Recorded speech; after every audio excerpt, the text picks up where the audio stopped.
So, was anyone else as much of a fan of the movie Starship Troopers when it came out as I was?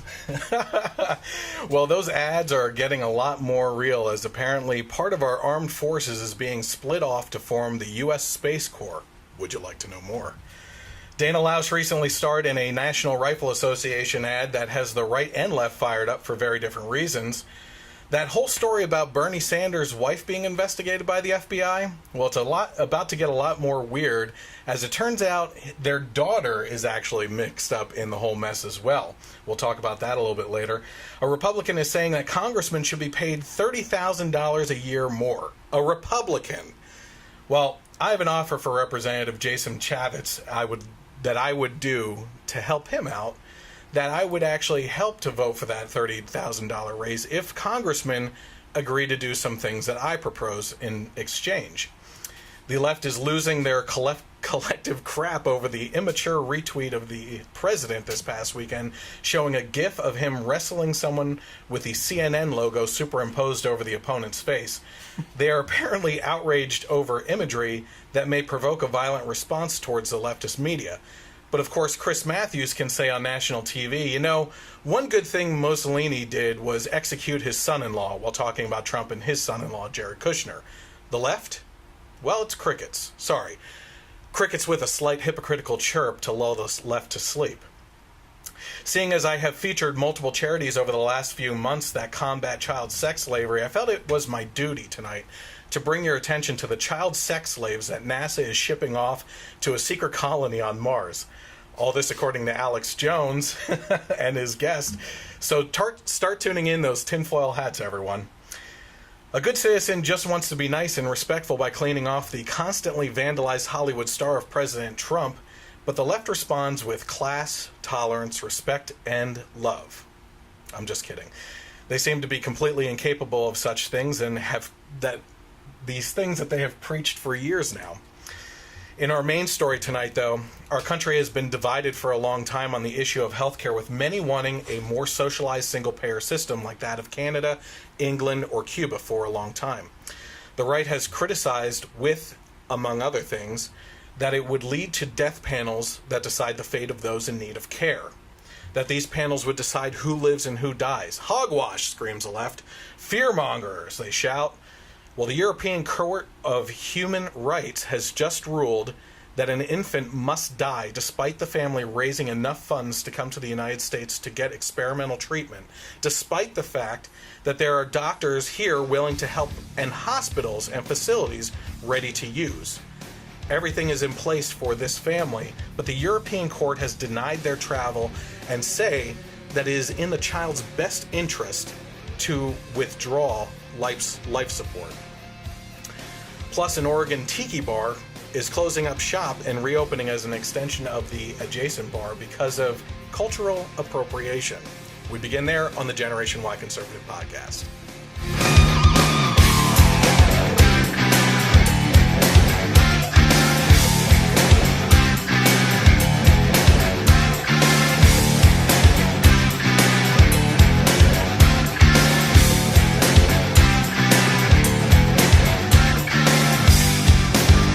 Welcome to the Generation Y Conservative podcast, where the truth matters more than agenda, and we don't assume anything because it's on there somewhere. It's in white. It's on white right there. Yeah. I welcome back Mike, who is my guest quite frequently. He invited himself last week, so I was kind of happy about that. So if you're tuning in right now, you may be watching on Facebook Live. You can always find the Generation Y Conservative by searching for it on Facebook.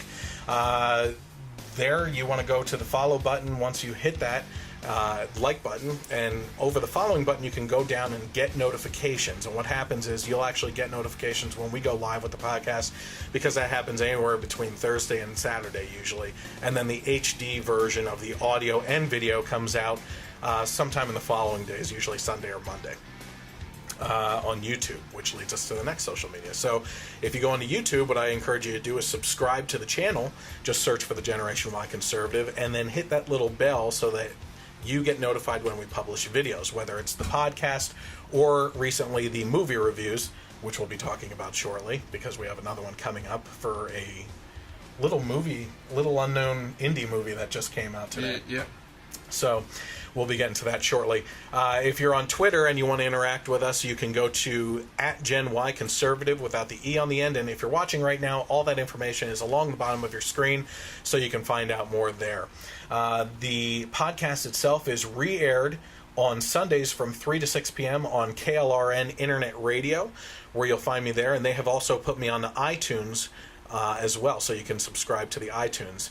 You can also find the audio podcast on Stitcher and Google Play as well. So now that we have all that out of the way, let's get on to, quickly before we get into it, we'll talk about the movie review that's coming up. The little indie film that we're talking about is Spider-Man Homecoming. Mm-hmm. So we're excited about that. We're trying to get a group of guys together to be a little bit more of a group activity than the past couple ones. Yeah. Guardians of the Galaxy was fun. Panel discussion. Yeah, maybe? Exactly. Yeah. And so we're going to be having that review coming up towards the end of next week, I believe it's looking like. So stay tuned for that. And of course, all the movie reviews on the Generation Y Conservative on YouTube right now. You can watch them spoiler free if you haven't seen the movie yet, because halfway through we get you to the spoiler zone, at which point you know to tune out until you actually see the movie, and then you can come back and watch the rest of it. So there's no spoilers given in the initial part of the review. Mm-hmm. So we like to do it that way so that we don't ruin it for anyone. Yeah. We have been spotlighting charities every month, and this month we started spotlighting the charity known as Angel 34. Angel 34 is a national organization united in the fight against childhood cancer and dedicated to finding a cure. Donating money is just one way that you can get involved in helping these children battle cancer. You can also become an advocate, participate in any numerous upcoming events. You can host an event for Angel 34. You can become a fundraising partner.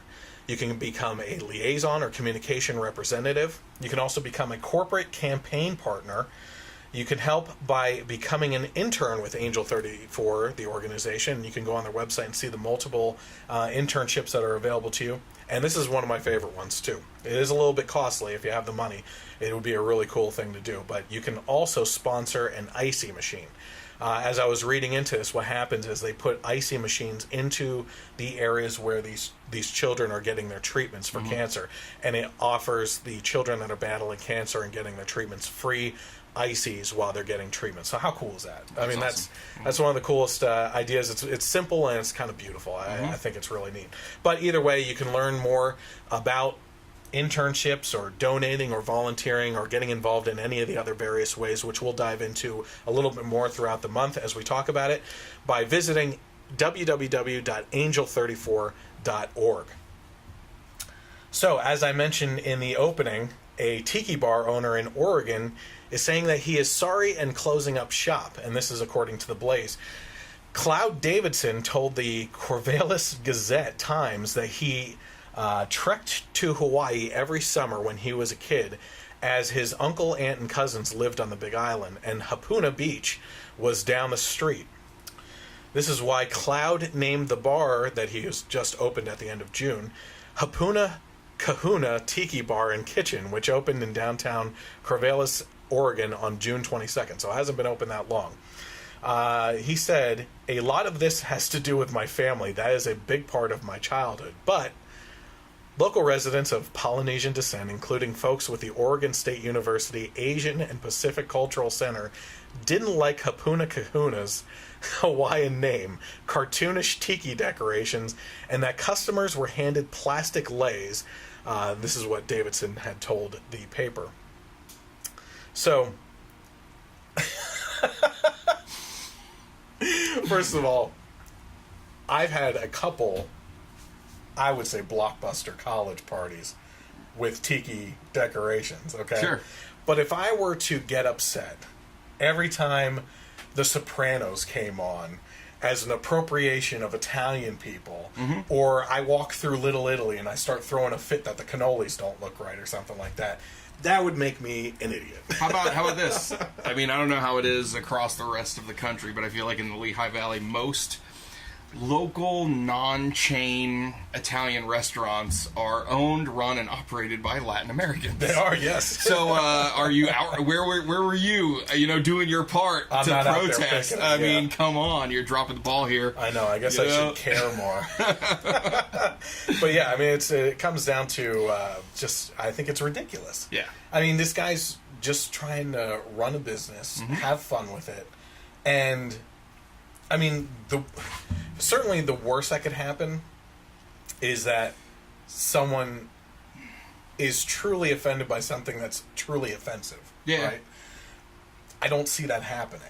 The best thing that could happen from this stupid decoration stuff is that someone may take an interest and want to research where Tiki stuff comes from. Yeah, and right? then actually learn some cultural stuff. Exactly. I mean, it's pretty ridiculous. There's a Portuguese restaurant that we go to in Bethlehem, and the original owners actually sold it to a gentleman who's not Portuguese. He's Latin American, but not Portuguese.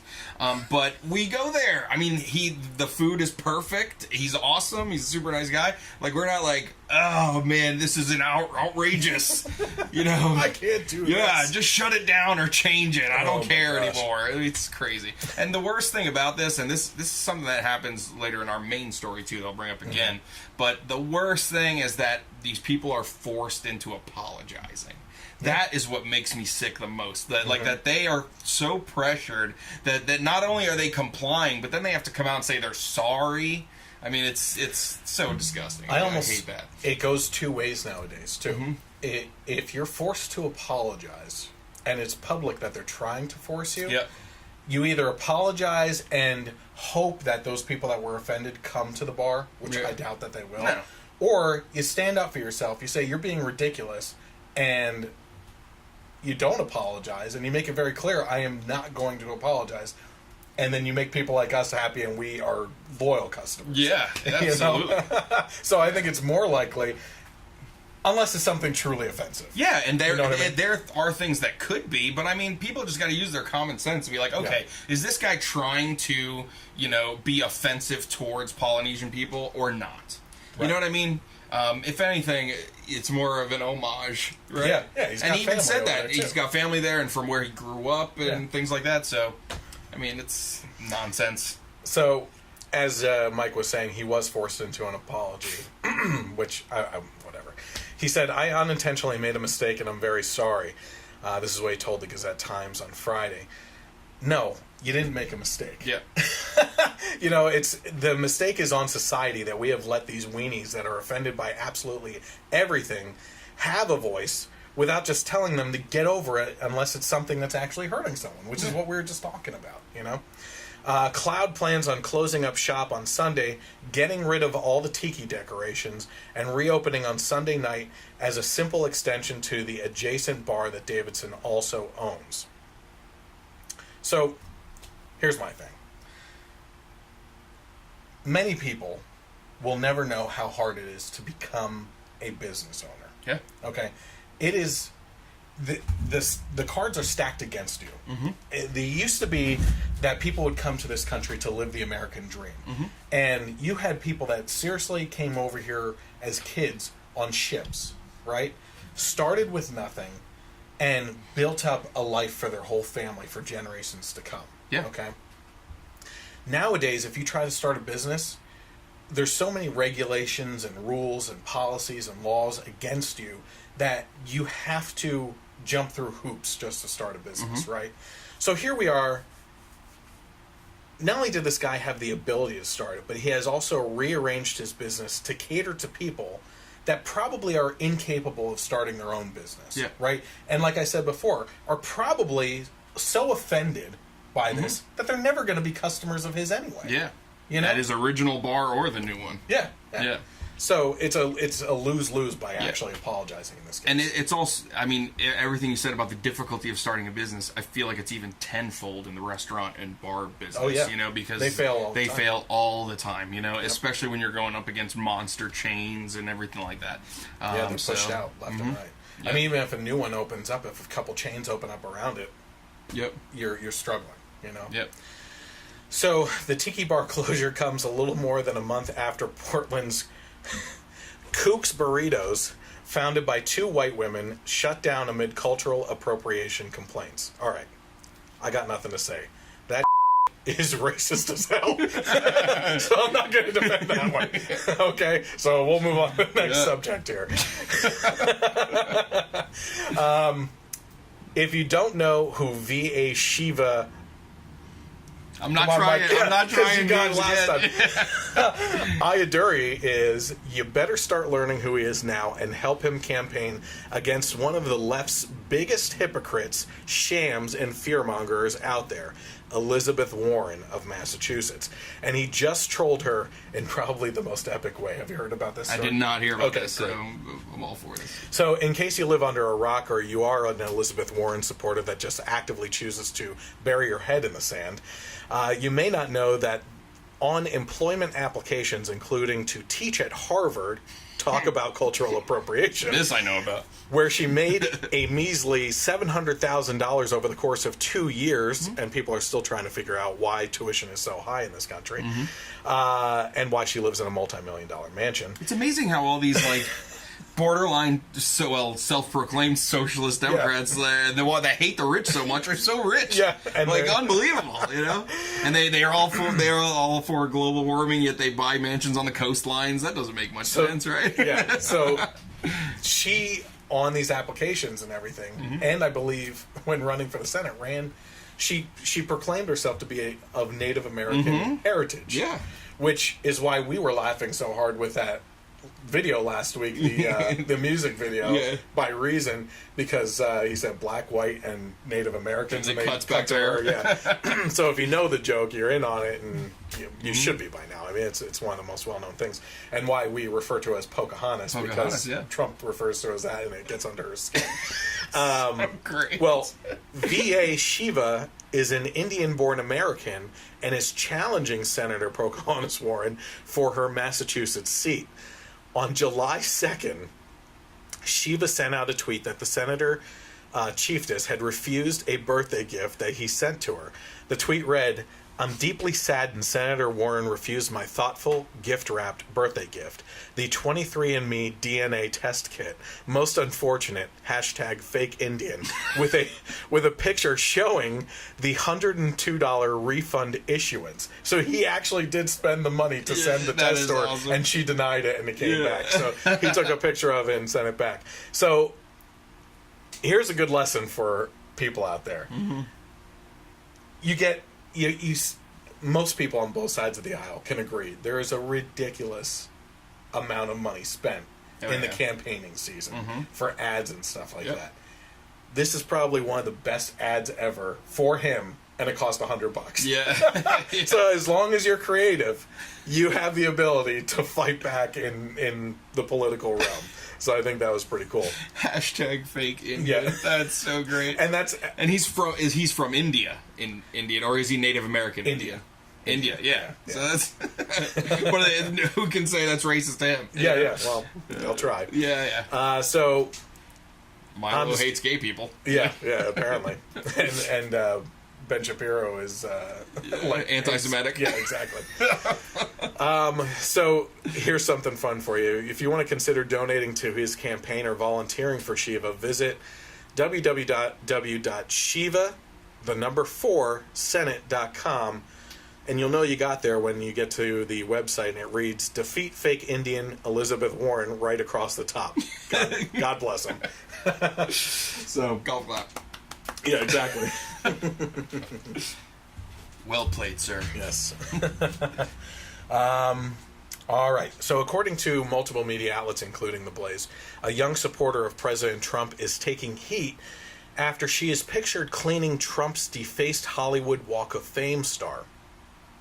Since he announced his run for the presidency, President Trump's Hollywood star has been defaced on multiple occasions since then. University of Wyoming student Makenna Greenwald visited Hollywood last week and wasn't surprised to find Trump's star to be vandalized, which she decided to stop and clean up. Her tweet, which also featured a picture of her cleaning the star, read, "Stop to clean @RealDonaldTrump, Hollywood star. Nothing but respect for, capital letters, my president. #raised right." So, as of earlier this week, the tweet had received nearly 50,000 retweets and more than 200,000 likes. But the left decided to attack her personally, as well as tweet pictures of themselves spitting on the star, coloring all over it, defacing it in other ways.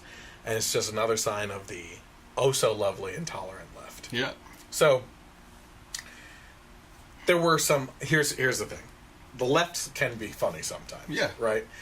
And one of the more popular tweeted responses to her was people with a baby wipe cleaning off the star of Shrek, and saying, cleaning off the star of my president. You know? Yeah. And there were multiple ones with Shrek, so it was kind of funny.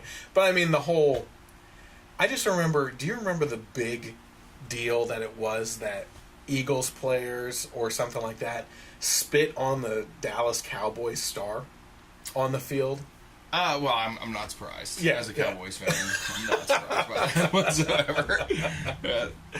Well, I mean, they throw batteries. They throw batteries at Santa Claus. Oh, come on! Yeah, Where is this coming from? Yeah, snowballs. I was going to say battery. You're making it worse. Yeah, it was car batteries. Snowballs at Santa Claus. Batteries at opposing baseball players, whatever, or football players. You can't blame us for being passionate. Okay. Okay. Calling you the city of brotherly love is like calling liberals tolerant.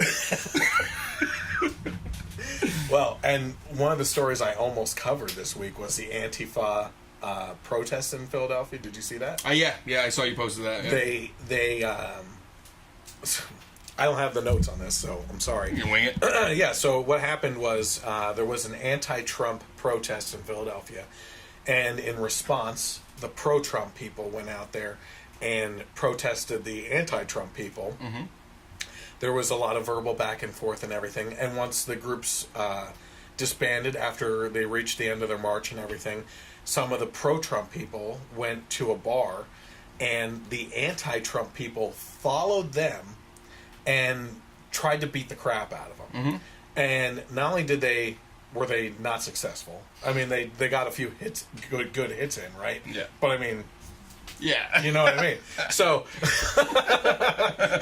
unless they're with baseball bats, out in Evergreen University, mm-hmm. in which case it's, but not that I'm assuming. No. Yeah. But so they got a couple hits in, and then the police officers came, and then they started wailing on the police officers, mm-hmm. which by no means surprises me anymore. Yeah. Because we have a previous president that made it perfectly fine to demonize police officers and make them out to be these demons of society, mm-hmm. which has led to multiple assassination attempts. I think there was one just recently, just in New York. Past couple of days, yeah. In New York, a female police officer was shot. Unprovoked or something. Unprovoked. Yeah. They were sitting in the marked vehicle, and someone came up to the window and just shot her in the head. And the radio, you can hear the partner screaming and going after him and everything. But it was also the 5 cops that were assassinated down in Dallas in one day. And there was that summer, 2 summers ago or something like that, where it was just day after day of all over the country, like mm-hmm. Louisiana and all these other spots. So I'm not surprised by this, you know? Mm-hmm. It's always funny that we're the ones that are getting blamed for the hateful rhetoric that leads to violence. Oh my God! You know, we'll get to that. Yeah, we will. Unbelievable. So, let's go over some fun stuff though first. Sounds good. Before we get into the heavy-hearted politics. So, Alex Jones. Mm-hmm. He's just fun, isn't he? Oh God. So, Alex Jones is one of the best examples of commentators on the right that give the right a bad name with his crazy conspiracy theories like Sandy Hook was a staged event where no children died, the rich of the world get together and eat gold foil wrapped baked baby fetuses, even an underground child prostitution ring under Washington's, I think it's Cosmo Pizza, right? Mm-hmm. That was run by Hillary Clinton, that resulted in a guy that went in there with a gun looking to free these kids and save them.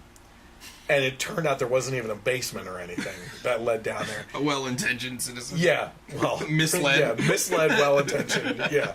So that led to Alex Jones having to apologize for putting out these reports and everything, right? So... Is that the Pizzagate story? Pizzagate, yeah. That was Pizzagate. Yeah. Well... He and a guest are at it again, and on Thursday, June 29th last month, a guest on Alex Jones' radio show named Robert David Steele claimed that Mars is inhabited by child slaves sent to the Red Planet against their will by NASA. So let's take a look at that video right now. And this may strike your listeners as way out, but we actually believe that there is a colony on Mars that is populated by children who were kidnapped and sent into space on a 20-year ride. So that once they get to Mars, they have no alternative but to be slaves on the Mars colony. There's all kinds of. Well, look, I know 90% of the NASA missions are secret, and I was told by high-level NASA engineers that you have no idea. There's so much stuff going on, but then it goes off into all that. I mean, that's the kind of thing the media jumps on. But I know this: we see a bunch of mechanical wreckage on Mars. And people say, oh, look, it looks like, mechanics. They go, oh, you're a conspiracy theorist. Clearly, they don't want us looking into what's happening. Every time probes go over, they turn them off. So, first of all, I have to say, what's with this 20-year time frame? Did you hear that? Oh, yeah. They're setting them up. It's a 20-year voyage. 20-year ride. They're not kids now. It's not kid slaves. It's 20-year-old slaves. Yeah, so what do they do with them? Yeah. Do they come back? And then they're 40. Yeah. Well, they probably age My whole life's been in space. Don't they age slower in space? I don't know what it's like on Mars or anything. Yep. A year is longer. It's probably harvesting potatoes with their poop like Matt Damon. Yeah. But listen, you don't believe all this, Chris? You're living with blankets on, Chris. I mean, what are you thinking? Well, I think it's funny because did you hear while we were watching this, you kind of looked over at me when he's like, in between like sentences. NASA astronauts talk to me all the time and tell me all the top secret information. Yeah. This is the noise I was talking about right here. Well, I was watching that and it reminded me of something. I saw him in his earlier career. He used to be talented. Yeah. So, well, I think you remember at one point in time I was featuring a charity called Operation Underground Railroad, which is actually composed of ex-CIA, ex-FBI, and other intelligence people and everything. Well, maybe Operation Underground Railroad needs to start investing in some NASA astronauts that have retired so we can get them up there to save these child slaves. The same NASA astronauts that sent them there in the first place? Possibly. We need to put trackers on them. Yeah. You understand? You got to go in with the inside. I have high-level intelligence in NASA right now that's giving me this information. Yeah. Oh boy.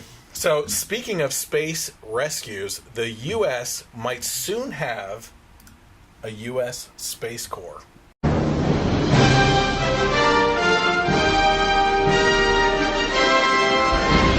Young people from all over the globe are joining up to fight for the future. I'm doing my part. I'm doing my part. I'm doing my part. I'm doing my part, too. They're doing their part. Are you? Join the mobile infantry and save the world. Service guarantees citizenship. So that's just from an older movie, Starship Troopers, which had who was in it? Yeah, Casper Van Dien. Denise Richards was in it, and Doogie. Yeah. I can't think of his name. Oh, I can't think of his name. Neil Patrick Harris. Which is actually, I wasn't a big Gary fan Busey's son. Yes, he was. Yeah. But I wasn't a big fan of Doogie Howser, the show. Yeah. But Neil Patrick got me as a fan with Starship Troopers. He was awesome. Yeah, he was great. So funny story about that movie. My first job ever was at a movie theater, and it was either sophomore or junior year at Nazareth High School. There was fungus in the school, so for half a year we had half days. So me and my buddy Eric, when that movie came out, and like 5 or 6 days in a row, cut out from school at noon and went and saw Starship Troopers over and over again. Every day for like a week and a half. He loved that movie. Yeah, it was a great movie. The sequel's kind of not so much. No, the sequels are horrible. But it was a well done movie shot to look like a B movie. I think. Yeah. But they did such a good job of it. It actually turned out to be an awesome movie. Yep.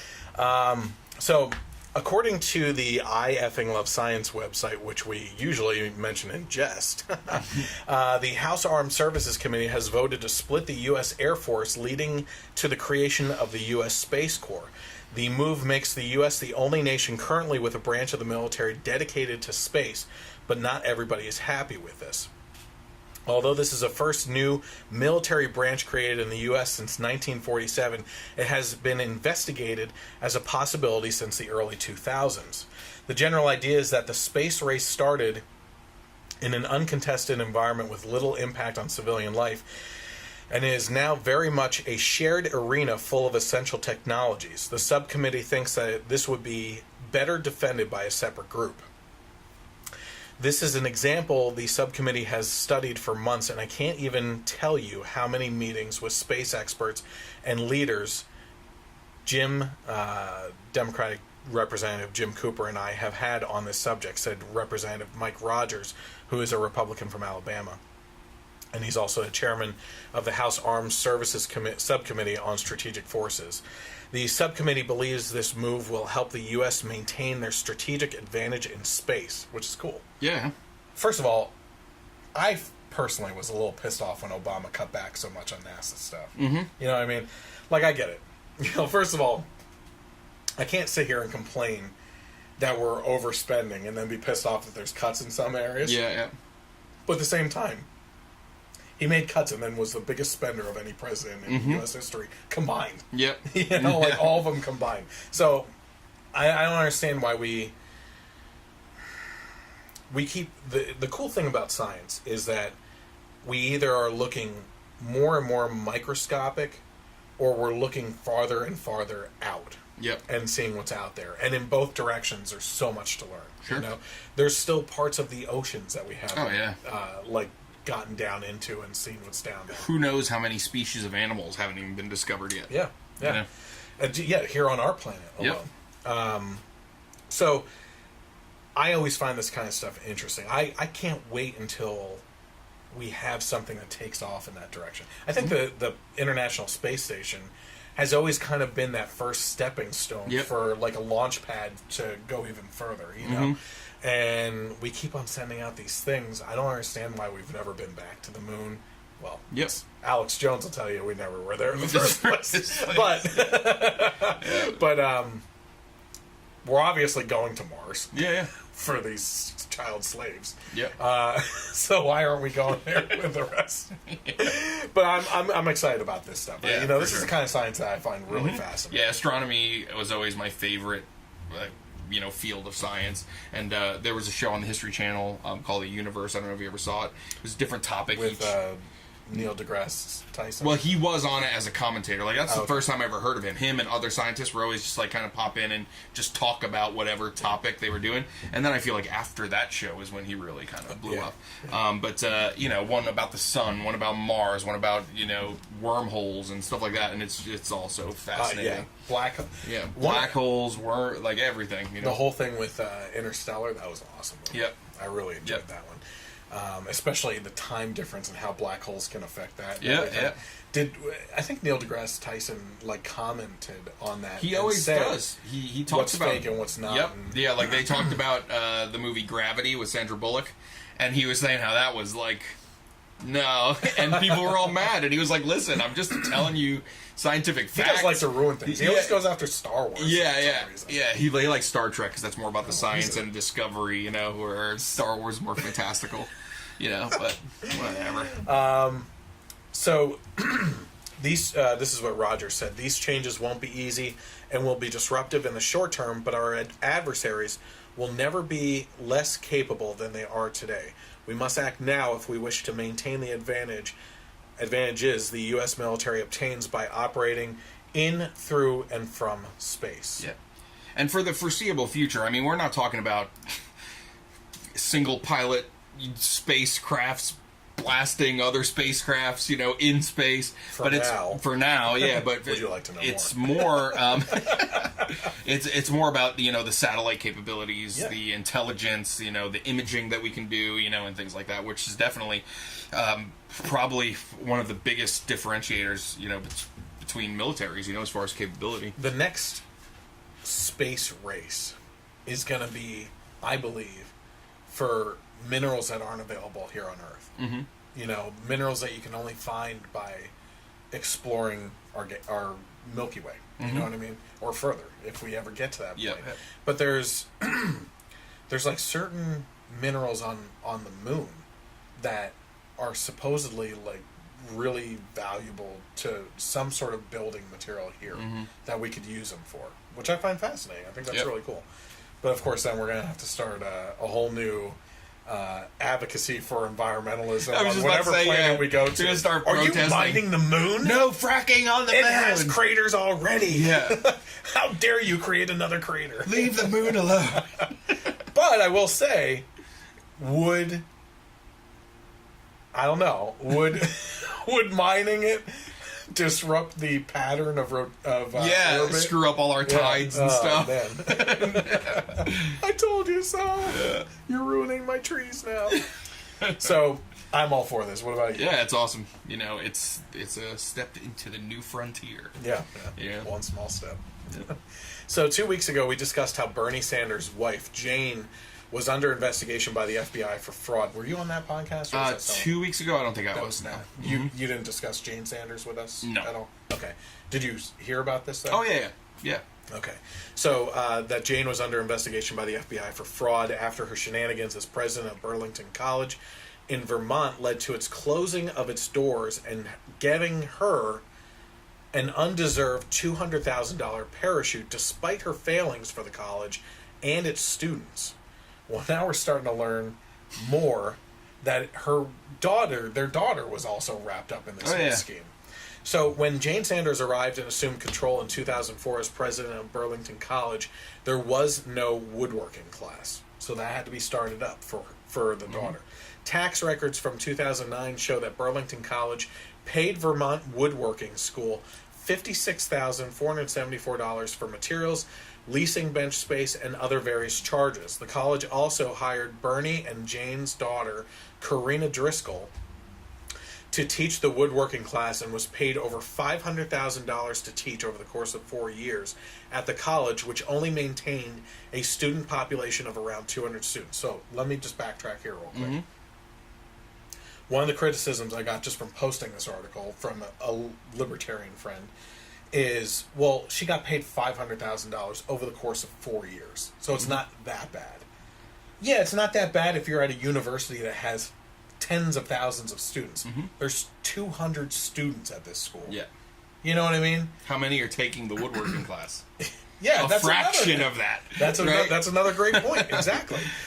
So, funds to the Vermont Woodworking School increased considerably from the original amount of $133,000 in 2010 to $138,000 in 2011 and $182,000 in 2012, which is the last year that the program expenses are reported in the tax filings. I'm starting to lose my voice here. I'm starting to sound like Alex Jones. So go ahead and talk about the expenses if you want, or whatever you have to say. So, where you at?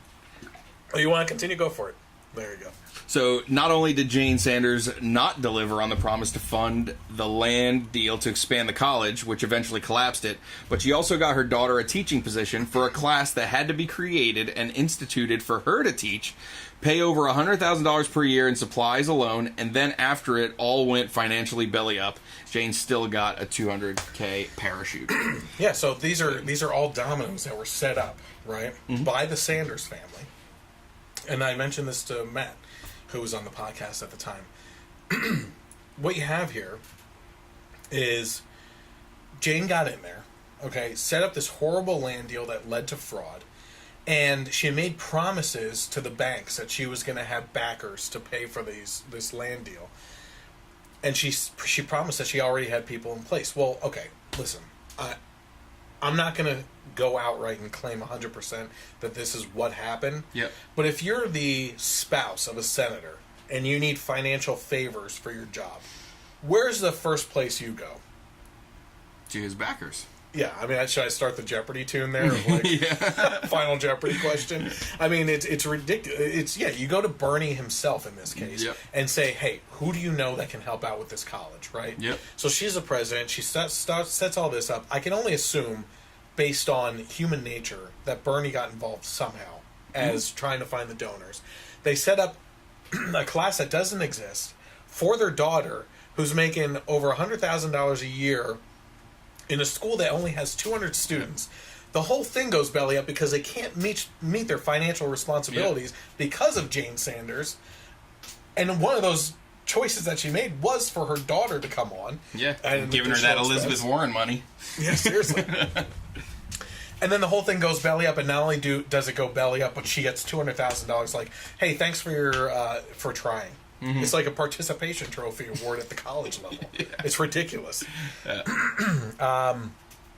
But yes, socialists and communist fans, these people are fighting for the little guys and against the rich. Just like the innocent students that were kicked off the rolls, just ask them how they feel about the rich couple and their daughter that led to their dismissal. I want to see what kind of woodworking teacher their daughter was. Like, what skills... Have you ever seen... Because I guarantee you, my high school woodworking teacher, he was amazing, and he wasn't making this kind of money. Okay, so this is only a joke. This is a joke only for the people that went to my school. But they probably built things that required batteries. Batteries. Which is what our teacher always said. Yeah. Did you ever see what was the movie with... where he started up his own college? You know what I'm talking about? Oh, it sounds familiar. With Blake Lively. Oh, she was gorgeous. Yeah, but the one kid started a woodworking class, and he always made statues with, like, African statues with huge straight out. You know what I mean? You don't know what I'm talking straight about? Out. You know what I mean? Yeah. No, I don't know. I know which movie you're talking about. You got to watch that because that's actually a really funny movie. Okay, so. Bernie was questioned actually on CNN by Jake Tapper, who, God bless this guy, on CNN of all the networks. Jake Tapper, I have to give credit because he is actually one of the reporters that has been trying to dig in a little bit deeper on the left and get them to respond to some things. Mm-hmm. It hasn't been working so much, but Jake Tapper actually asked Bernie Sanders about this college situation. And it's shocking to absolutely no one that Bernie Sanders just completely flipped this whole thing around and blamed it on Republicans. Yeah. This is a personal family situation where his family failed this college and turned it financially belly up. Yeah. But it's Republicans' fault. Yeah. Of course. So let's take a look at Bernie Sanders in this interview right now. You and your wife recently retained lawyers. I guess the fundamental question for you is, did you or anyone on your staff reach out to the bank to approve any loans related to this transaction? The answer is, of course, absolutely not. And in fact, let's be clear. 5 years after my wife left Burlington College, and she left it in better shape than it had ever been in, 5 years after, guess what happened? Right in the middle of my presidential campaign, I know this will shock the viewers, the vice chairman of the Vermont Republican Party, who happened to be Donald Trump's campaign manager, raised this issue and initiated this investigation. I should also mention to you that just the other day, the person who allegedly had made this statement that I had been involved in this land deal refuted that. He said, I never said that. That was in a paper in Vermont. So, you know, I think what you're looking at is something the Republican National Committee is very excited about. My wife is perhaps the most honest person I know. She did a great job at Burlington College. Sadly, we are in a moment where parties not only attack public officials, they have to go after wives and children. You know, this is pathetic, and that's the way politics is in America today. There is a lot to unwrap there. First of all, let's go with his ending statement. Oh, yeah. Unfortunately, these parties are going after the wives and children. Yeah, case in point, you guys are always going after Melania and Barron, the Donald Jr. and the good-looking one, Ivanka. You were about to say Eric. Why are you assuming? Don't assume. Okay, I met the good-looking one. Yeah, you did. That's right. I did. I have a couple of selfies with the good-looking one. But yeah, so yeah, he's complaining about exactly what the left is doing. Here's my favorite statement from this whole interview, though. She left the college in better shape than it was in. There may be some truth to that. It was a liberal school and it closed down. Good job, Mrs. Sanders. Good job, Sanders. All right. So, yeah, I mean, let's just say for giggles here that he actually believes that she left it in better shape than it was in. Her decisions led to it closing its doors. Yep. So, what is he trying to... Ask the students if they think that she left it in a better place than when she found it. Then the other thing was... he's trying to blame this all on Republicans. The whole thing is a big spin story. Here's what it is. If you look at the details of this, and if you play along with Bernie, I wish Jake Tapper had said this. Okay, so Mr. Sanders, Krusty Sanders.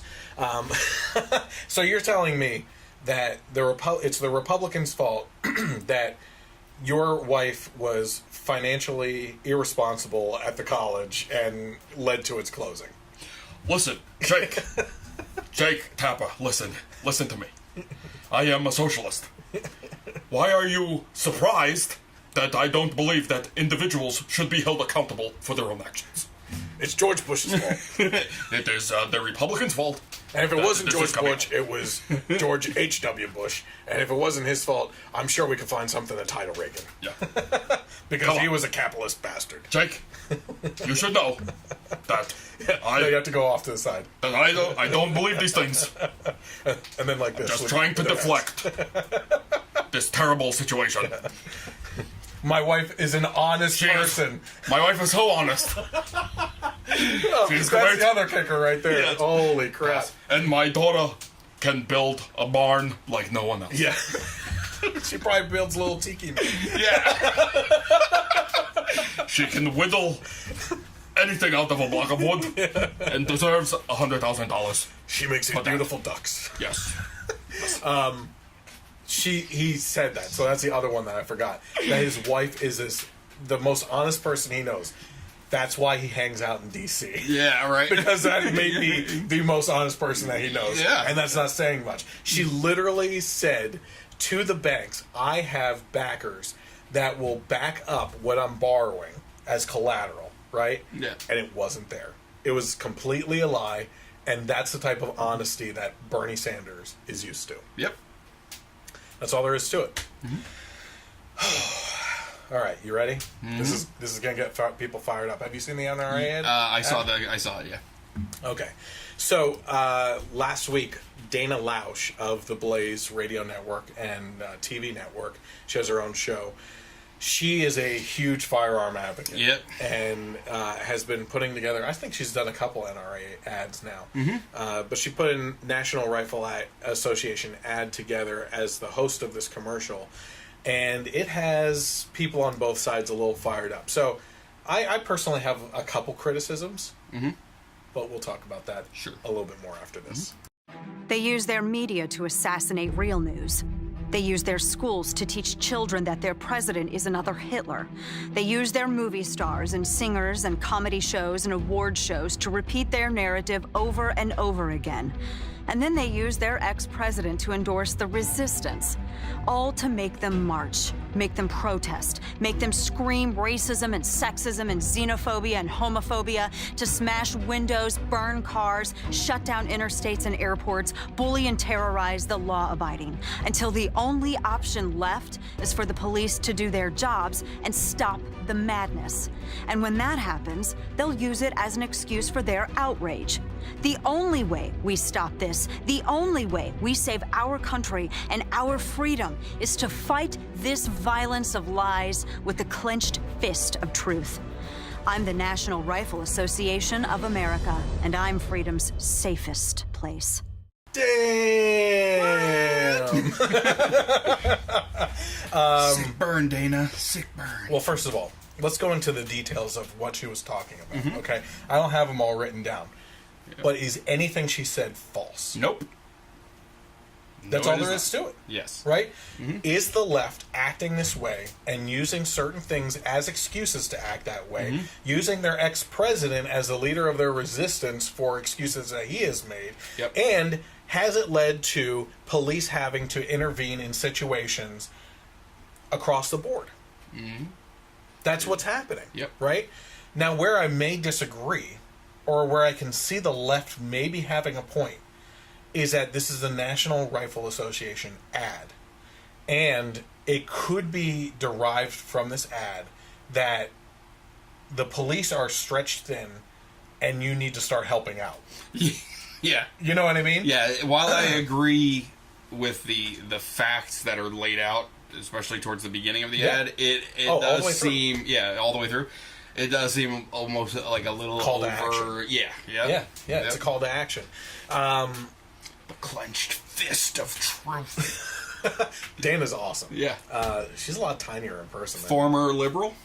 Yeah. Jeanette? Yeah, former Democrat, yeah. She's awesome. There's hope for all of you out there. Yeah, exactly. It's always the Republican women that are better looking too. So the ad, again, nothing she said is false. Okay. Now I have at least one liberal friend in the area here that said that they were shocked by this and that this is dangerous territory and that this is dangerous rhetoric and everything. Well, number one, I'm not going to disagree with them, right? Yep. Completely. The facts that are laid out in this video by Dana are true. This is the way that the left is acting. And they try to act like this isn't a reflection of the right. The left is what is acting like this.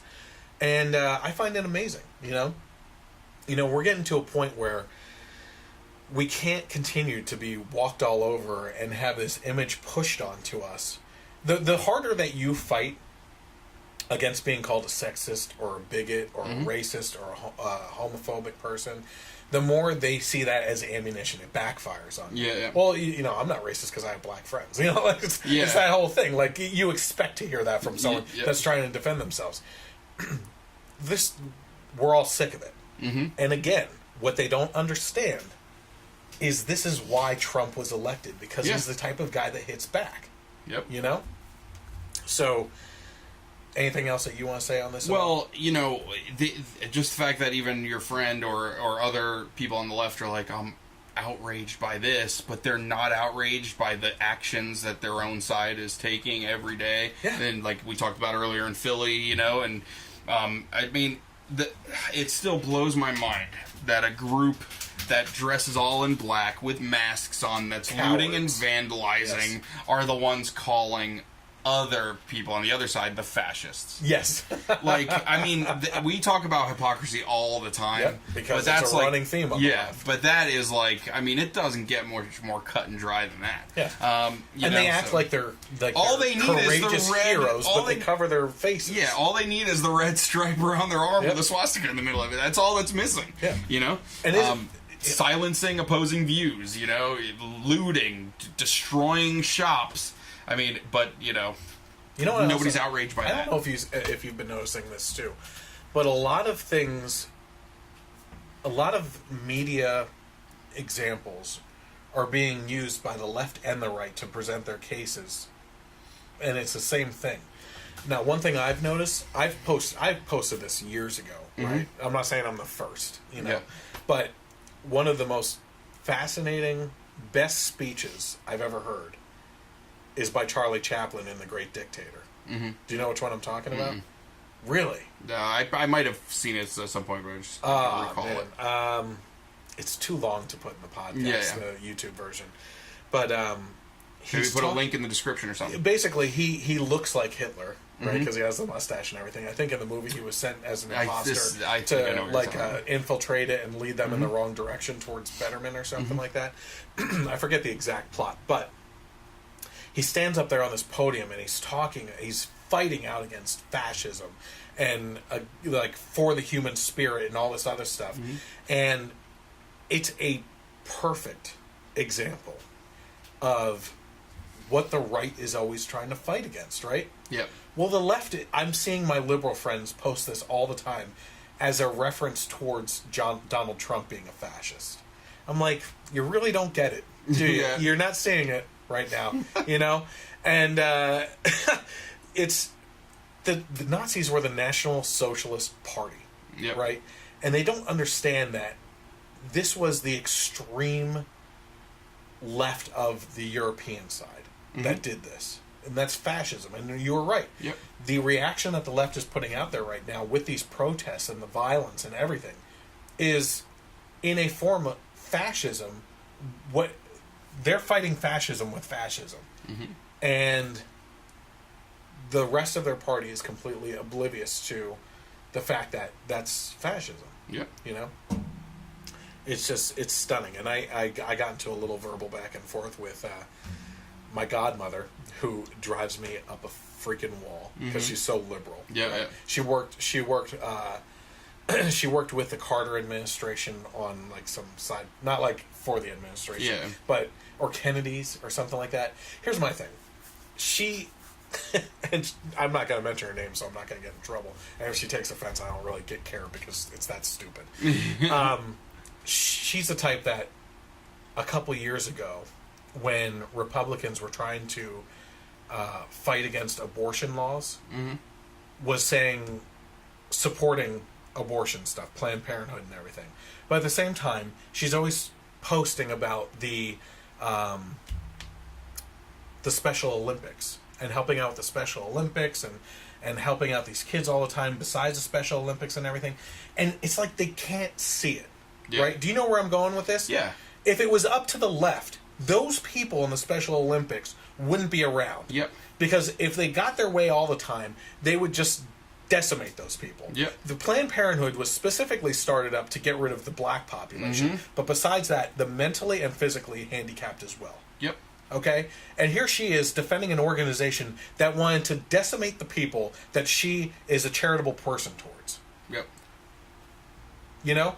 And then we got into this back and forth, and it drives me nuts because she likes to battle my mom, who posts some Republican things now and then, who, I'm going to say, she's good. She has good ideas. She listens to me, so she's a little smart on it. Right.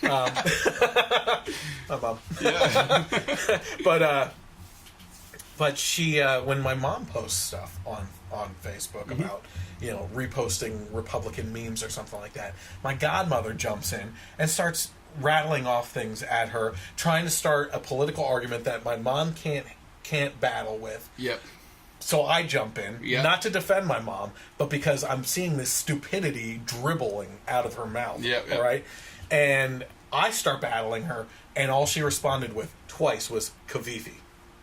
Yeah. That's it. She has no response, because as soon as you start battling someone that thinks that they know politics and doesn't actually know squat except for what the media tells them, the true colors shine. Yeah. The banner comes out. Yep. You know what I mean? Sorry to I feel like get off on that every family's got one or two. Yeah, but here's exactly what I said to her too: is that they don't get it, that the stupid things that they're saying, this constant making a big deal of Donald Trump and everything that he does, and making mountains of molehills, is going to harden the Republican side. You should never be hardened to your own party. Yep. You know what I mean?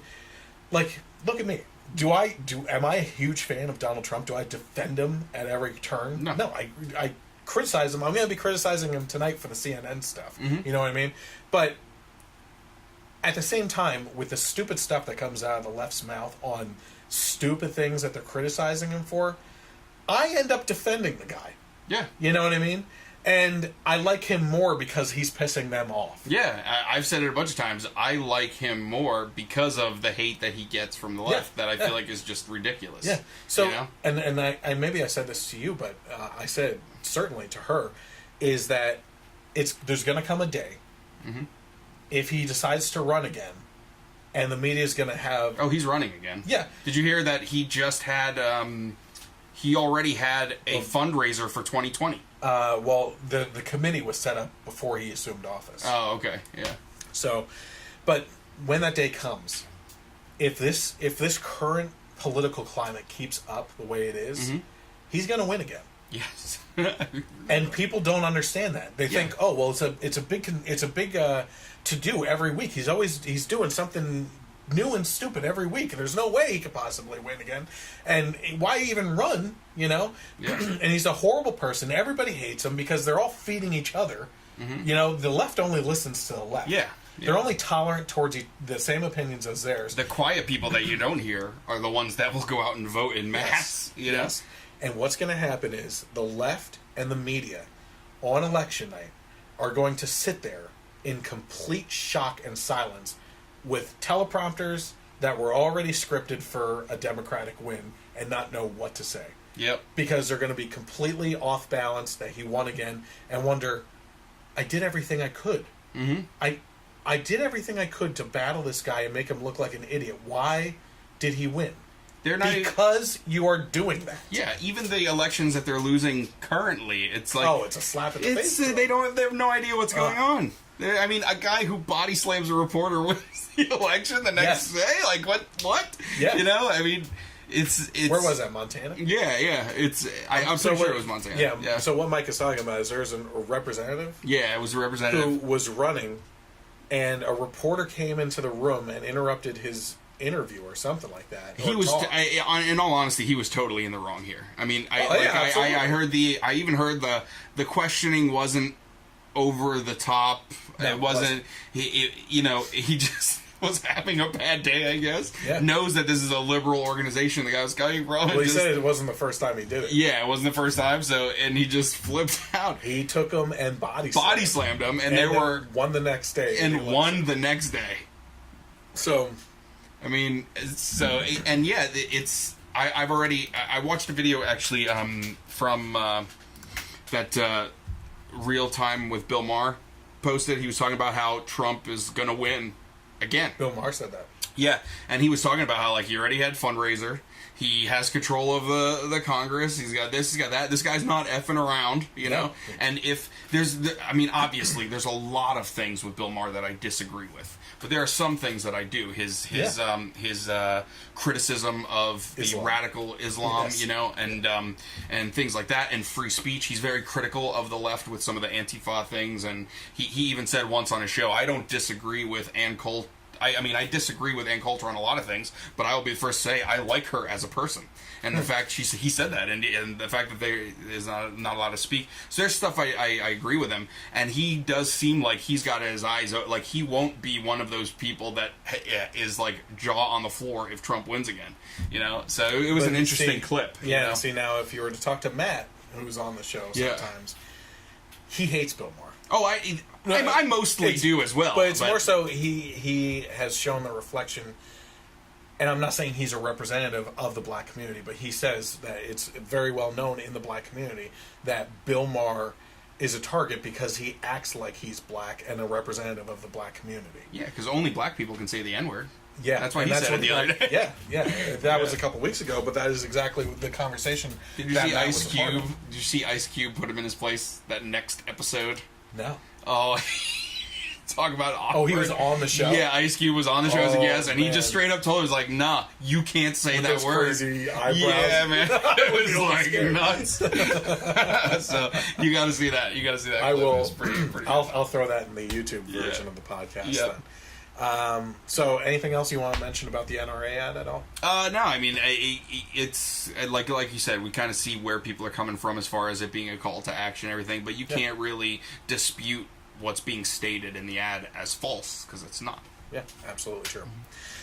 So according to an interview by The Hill of Republican Representative Jason Chaffetz of Utah, which I'm a little sorry to say, I was in Best Buy a couple weeks ago, and the woman at the register said, "You look like that Representative Jason Chaffetz." So that's why I started growing my beard a little bit more. He believes that congressmen should be paid $30,000 a year more to help with D.C. housing expenses. He's a Republican. Yeah. Jason, I have a little message for you here. Grow up and act like a Republican, okay? It's time to put on the big boy pants here, all right? the left is always the ones that are asking for money and recklessly spending it. You don't need $30,000 more a year for housing expenses. Secondly, let's take a step back and for just a second, just think that he's just a regular person. You forgot the you schmuck part. You schmuck.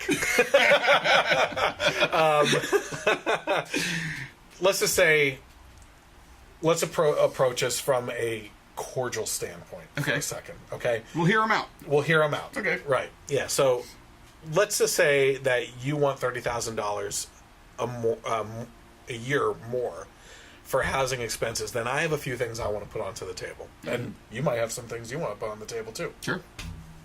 Number one, for you to agree to my terms or our terms, I would like to speak for the public community here.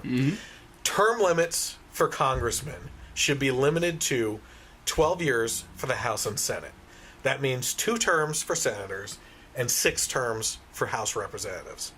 Number 2, you are subject to the same policies, i.e. healthcare, and everything else that you pass on citizens, you also have to be a part of. No Cadillac plans or special plans for congressmen. Number 3, you give up the pensions and benefits that serve you for the rest of your life at the expense of the taxpayers, whether you serve 1 term or a lifetime, or by my suggestion, a max of 32 years. And the way I came up with that is 12 for the House, 12 for the Senate, and 8 if you become president and serve for 2 terms. 32 years is a lifetime. That's a long time. Yep. Actually, the longest serving senators right now, I think McCain is up around 30 years. It's crazy. So it's time to go, McCain, and Lindsey Graham, and Mitch McConnell. And even though you're young, Paul Ryan, you can get the hell out of there, too, as far as I'm concerned. After that, you get your rear end back into the private sector and actually work with us instead of working against us. Take a cue from the Founding Fathers, who were farmers and went off, served their time, and went back and didn't expect anything more. By the way, with the 4th of July that just passed this week, I had an interesting look and perspective. I forget who talked about it, but it was fascinating to me that you never look at it this way with the Founding Fathers. The people that actually signed the Declaration of Independence were essentially signing their death warrant. Oh, yeah. You know, and had things gone south and we weren't able to defend the colonies, that would have been used to hunt them down. Do you know where John Hancock is? Do you know where this Thomas Jefferson is? Those would have been the first ones in front of a firing squad. And like my wife said, who I want to know the history of how these people became the representatives for the colonies and everything. Who picked them to go and sign this or be representatives of the colonies and everything? And on top of that, you know, this is a huge deal.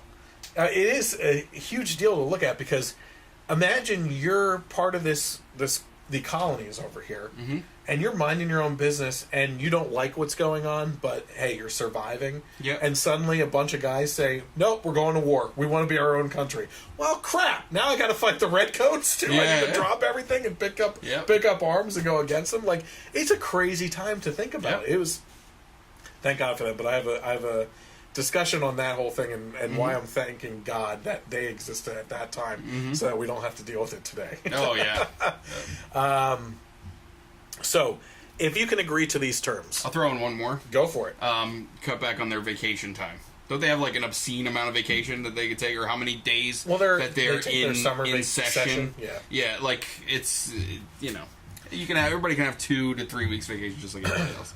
And it can grow. I would give them. Listen, if teachers can have a summer session, I can go along with that because the hard part about that is where I will concede to them is they're coming from all these other states, coming to Washington.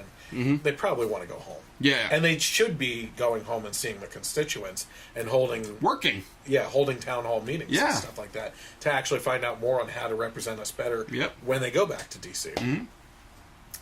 So yeah. Those are 4 good terms that you should agree to before you get your $30,000 a year raise. I doubt that will happen because you serve for your own best interest. For your house in D.C. that you will want to leave to go back home for a few months. Exactly. So one of the big things that we were talking about was obviously Trump and getting into trouble. And I'm going to criticize him a little bit here, but I'm also going to take a side a little bit too. Yeah. So this past week, Trump was actually criticized a lot. On Sunday, I think it was, he put out the retweeted. He didn't even retweet. He didn't make this. No. Well, I'll talk about who made it. Do you know about that? Oh yeah, that's part of the story here. All right. He put out this tweet that was a retweet of this GIF.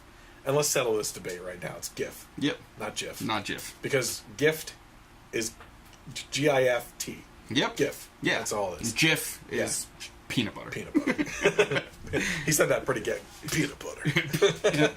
So let's take a look at what that GIF actually is. Oh my God, what's going to happen?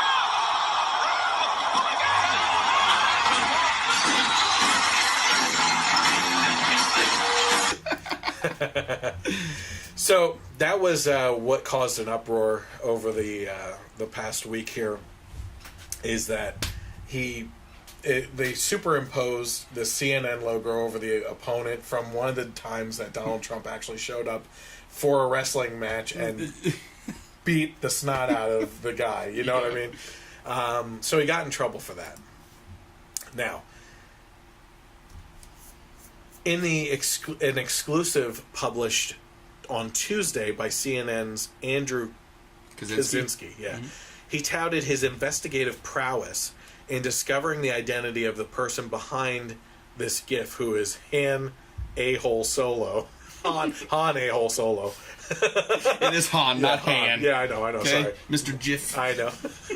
Who first posted the animated image that some saw as an incitement of violence against CNN. Yeah, because CNN is like a physical entity. I wish you had the clip of the one CNN reporter talking about how this is disgusting and this is going to cause real violence, and he's blah, blah, blah, blah. Oh, Lord. I wish that was like the worst. I didn't see that, but if you send it to me, I'll throw it in the podcast. In the article entitled "How CNN Found the Reddit User Behind the Trump Wrestling GIF," Kaczynski explains how he went about discovering the real identity of the Trump supporter from details collected from his social media posts. He explains that the supporter apologized after he was identified and contacted about his posts. Do you want to dive in before we even move on from this? Well, I want to talk about... First of all, do you know that an investigative arm of BuzzFeed was hired by CNN to be on staff because of how well they research and find out things and dig up stuff? So that's no surprise. BuzzFeed is completely liberal and crazy. But they just recently did a... And I don't mean to gross anyone out here, but it was pretty gross. But they just recently did a video of women painting with their own menstrual blood. Well, the lovely ladies of BuzzFeed. Yeah. Oh, Lord. Yeah, I mean, if you want to be grossed out, just go ahead and look that up. Yeah. If you want to laugh, though, look up the video that Steven Crowder did about... Oh, no. Oh, I did see it, but I didn't watch it. He dressed up like Bob Ross. I was going to say, Bob Ross was so disappointed. With menstrual blood, a picture of Muhammad like beating up a 13-year-old girl before she had her first menstruation. It's unbelievable. My gosh. Here's a happy little Muhammad. Yeah. Oh man. Well, here's the thing: is they spent a lot of time and effort just to track this guy down, right? And I started to hear this morning that's not even the right guy. Oh, really? Did you hear that? Well, I've seen a bunch of stuff about this, and basically what I've seen was he kind of started to hear that they were coming after him, so he took everything down. That's this guy. Yeah, posted a big apology about some stuff like that, this and other things before he's done in the he reached back out to see. Yeah, before he reached out, and I saw some of the stuff he had posted in the past, and some of it is pretty anti-Semitic, racist, things like that. But he was posting in this subreddit called "We're Going to Hell for This." So it was like well-known subreddit where you're supposed to go in there and say the most vile and offensive things you possibly can. Yeah. So who knows how genuine this is and how ingenuine it was. According to him, he doesn't mean these things. It was more of a joke, and he apologized. And he actually wrote a great apology. Yeah. With some great points in it about trolling. Yep. And that's irresponsible and sends the wrong message and everything. But it's look at this GIF. Yeah. It's a joke. It's a joke, yeah. You know, wrestling is fake to begin with. Yeah. Wrestling's not fake! I was waiting for like steam to come out of yours. But yeah, so you have Donald Trump showing up on this wrestling match, and was it WWE? WWF, yeah, WWE. Yep. I don't know the difference between the two. Well, history lesson. Yeah. WWF was World Wrestling. Yeah. Well, you might care because this is pretty funny. World Wrestling Federation. The World Wildlife Fund sued them because they had the WWF acronym, and then they changed it to World Wrestling Entertainment. Yeah. Ah, okay. Yep, that's so the backstory. It's not two different things. It's no, they were attacked by a panda and basically had to change their name. Yeah. Oh, well. Because you can't have the same acronym. No, God forbid. So this guy was found by CNN. Mm-hmm. They get him, force him into an apology. Mm-hmm. He apologizes. He has all these other anti-Semitic things and other stuff going on. He's could be considered nasty. The other stuff is certainly is worse than this Trump gift, right? And instead of making this into a news story, instead CNN says he's issued an apology. We're accepting that. We're not releasing his name right now. But does that sound weird? Well, you know the next part, right? Well, it has to be because it's like blackmail. If you ever say, they have a line right after that says we reserve the right to release his information if his behavior reverts back to what it was. Yeah, that is blackmail. Yeah, that's CNN saying, okay, we're gonna ruin this guy's life. Even though he apologized, if he ever does anything again, they're holding that over his head. So basically taking away his freedom of speech, and now he's like walking on eggshells for the rest of his life to not like ruin his family's life. Yeah. It's crazy. So Kaczynski himself celebrated his exclusive on his social media account and implied the apology was a result of their contacting the anonymous Reddit user. He said this apology came after CNN identified and reached out to Han A-hole Solo. I have to be very careful as I'm reading that because I want to read his actual name is the whole thing. It's we're censoring ourselves. Yeah, censoring ourselves. It's not A-hole Solo. It's the story and interview with him posting soon. So that's what he tweeted. Here are some of the best reactions, which is going to go into some of the stuff I want to reiterate on. To CNN's investigation into someone that is making fun of them publicly and shaming him and using him as an example to anyone who dare steps up to the plate again, even if you are having a little fun with what is clearly a stupid joke. Here's some of the tweets. Count me among those that find CNN's veiled doxing threat to Han A-hole Solo. Yeah. Very, very ethically shaky. So the term doxing, just so you know, as we're going over this, because this was actually new to me. Have you heard this before? No, I'm just thinking about how only you and Lando Calrissian say Han. Did he say yes? Anyway. That's it. Shut up. Star Trekker. Trekkie. I am not a Trekkie. Matt is, and he's probably watching too. So the term doxing means to search for and publish private or identifying information about a particular individual on the internet, typically with malicious intent. So this is people going and looking for information to blackmail someone because they don't like what they said. And this is actually this is happening in society a lot amongst each other too. Yeah. The first couple podcasts I did were topics that were related to people hating someone's political standpoint and using Twitter and trolls, like an army of trolls behind them, to go after people that they disagreed with and get in contact with their job and an endless stream of phone calls and stuff just to get them fired. Well, of course, a business doesn't want to handle those phone calls all day. They say that this person has led to this and, you know, we have to get rid of this person or else we're just going to keep on getting these calls and emails and everything else. Or they're going to publicly shame our business and everything. Yep. And this is not the type of society you want to live in. No. You know what I mean? I saw a story today that is a lot like this, but kind of from the other side. Something that might be kind of disgusting to you and was to me as well, but you kind of have to look at it like, if you are really for free speech, then where do you stand on this? But there was a story over 4th of July. There was this girl, super liberal, kind of like maniac, like early 20-something, posted a video urinating on the American flag, saying F this country, F this flag, F this holiday, blah, blah, blah. So, you know, a lot of the hate started to pour in. Yeah.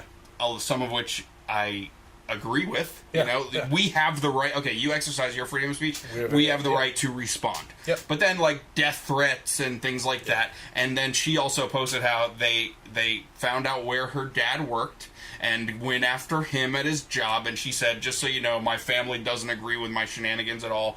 You're practicing the hate that you say you're against. And, and, you know, the Supreme Court ruled that it is not against the law to do anything to the flag, even though it means something totally different to us than it does to her. Yeah.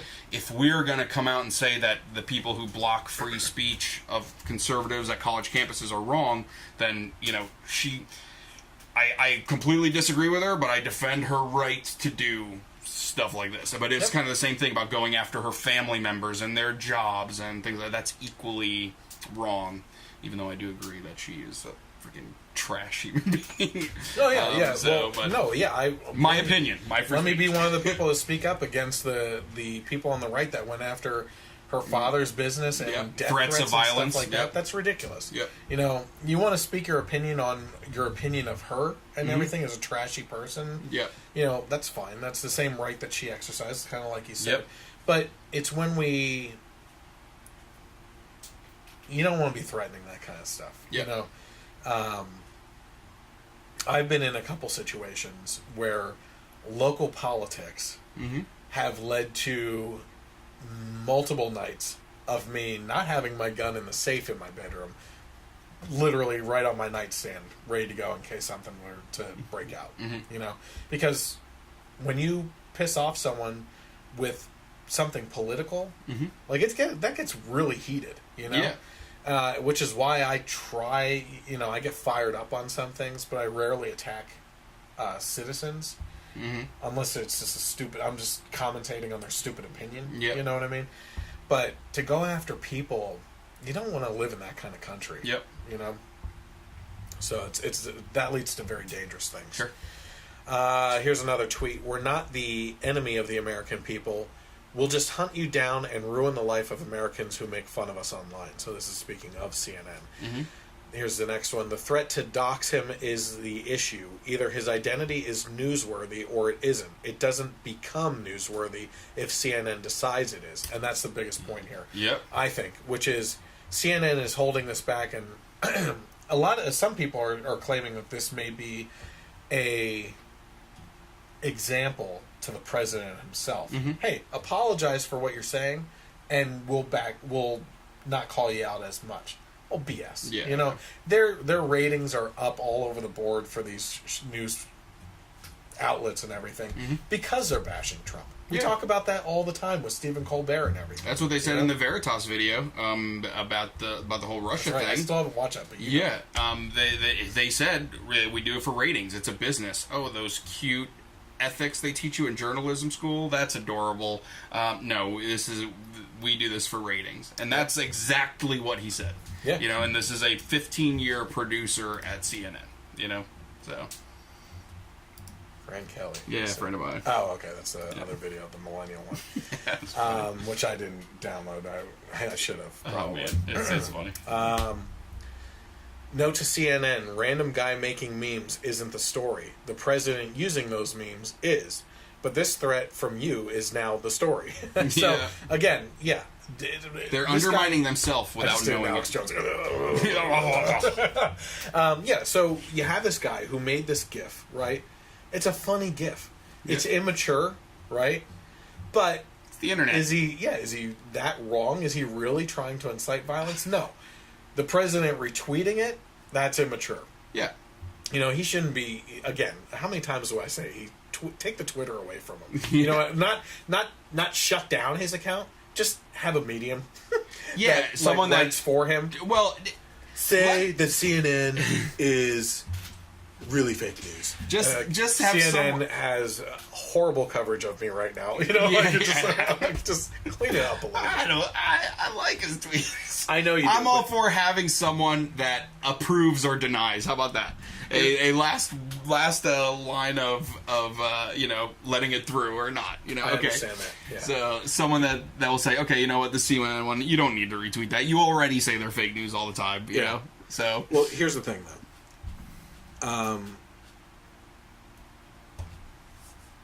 What we're missing in society. I had a very deep conversation on this with my friend who used to work at Veritas. Okay. Right? And we went to see Kellyanne Conway and some ambassadors in D.C. a couple weeks ago. And we're sitting there waiting for the interview to start. And I said to him, here's the problem in society right now. Donald Trump and Hillary Clinton both fueled their campaigns by tapping into the vein of anger and hatred in America on both sides, right? Which is what scares me with the crazy supporters on both sides, is that no matter what they do, they're not doing wrong, right? Well, there's an issue with that. Yeah. But that's also why people like Tommy Lahren became popular so fast. Yep. And Milo Yiannopoulos for his part too, is that they were tapping into this vein of hatred. Hey, that person has a voice and they're saying what I want to say, right? But I really feel that there's a deeper yearning in society right now, and that is for the next component, which is solutions. Yep. Right?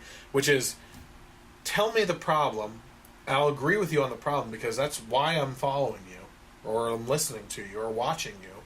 But that only brings you so far. Now you've elevated me to this hatred and anger level that has me spewing angry rhetoric, but you're not giving me something to follow through with. Yep. Right? Which is why Tommy Lahren fell apart on The Daily Show. Oh, okay, so you disagree that Colin Kaepernick should be protesting the national anthem this way. Well, how would you suggest that a black man protest the treatment of the black community in this country?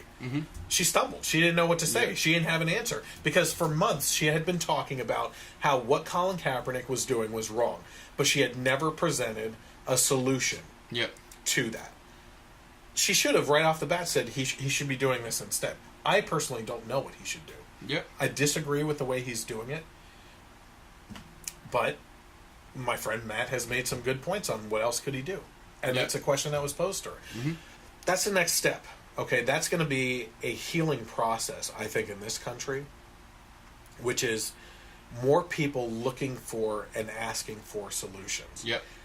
Now, we're reaching a point right now where we're splintering as parties, too, where I think a lot of people on the left are, like, if Bill Maher is seeing this, with the craziness on the left, it's going to start to spread. It shocks me that people didn't see the corruptness of Hillary, like the absolute evil behind her. Maybe they just hated Trump that much that they wanted the lesser of two evils, but at least acknowledge it, you know? But this whole thing on both sides, you're starting to see a Libertarian Party come up more, the Green Party and stuff like that. You know what I want to see? A follow-through on exactly what I'm talking about. I would love to see a party called the Solutions Party. Okay? Where Democrats and Republicans, conservatives and liberals shed their team jerseys, right? And say, you know what? Forget just towing the party line. Let's come together. Let's talk about one at a time. What's the issue that we need to deal with? And then everybody put in their 2 cents on what solutions are out there. And then let's work through it, spitball back and forth, what works, what doesn't work, and have these ideas collide with each other. And actually come up with something as like this wide spectrum, political spectrum for solutions. That sounds like the best option to me. And it's going to go in that direction, I think. I think that is the way that we need to head. I agree. I mean, it's you know, a party of compromise, you know, something that gets things done, you know, because instead of just fighting back and forth. And we've, not only that, it's a response to the political pendulum swinging so hard each way with, you know, people thought Bush was extreme right. Yeah. You know, he wasn't. No. He wasn't at all. But then they voted in Obama, who swung extreme left, right? Yeah. Not all the way, not extremely left, extreme left. Yeah. Then they went to Donald Trump, they believe is an extreme right. But once again, I would disagree with that. He was a Democrat for most of his life. But had it gone the other way, it would have been the extremely left with Bernie Sanders. Had it been fair. Yeah, right. That's where, I mean, as far as people not seeing the corruption of Hillary Clinton, I mean, I would think that Bernie Sanders getting screwed the way he did by the Clintons and Wasserman Schultz would be the eye-opener. You know? Like, it's, the wet poodle. I mean, always refer to it as that. I mean, Donna Brazile getting caught leaking debate questions and, all this stuff. I mean, it's just like, isn't it obvious? And to me, like, for Bernie Sanders to then, like, just stick his tail between his legs and go and support her on top of that, it's just like, okay, you are just when they not cut the a man. camera to him and she was thanking him for a good race, he looked like he was about to chew through his bottom lip. Yeah. He looked so pissed, and I don't blame him. Yeah. He had every right to be. Yeah. You know? God. So anyway, back to CNN here. The last tweet was that was really relevant to this. I think I'm most upset that they explicitly threatened to dox him if he ever again says something they don't like. That's thuggish. Mm-hmm. Absolutely. Yep.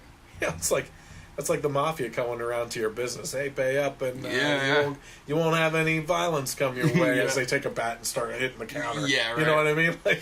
Yeah, it's another thing that they did not now it's not just to this one specific guy.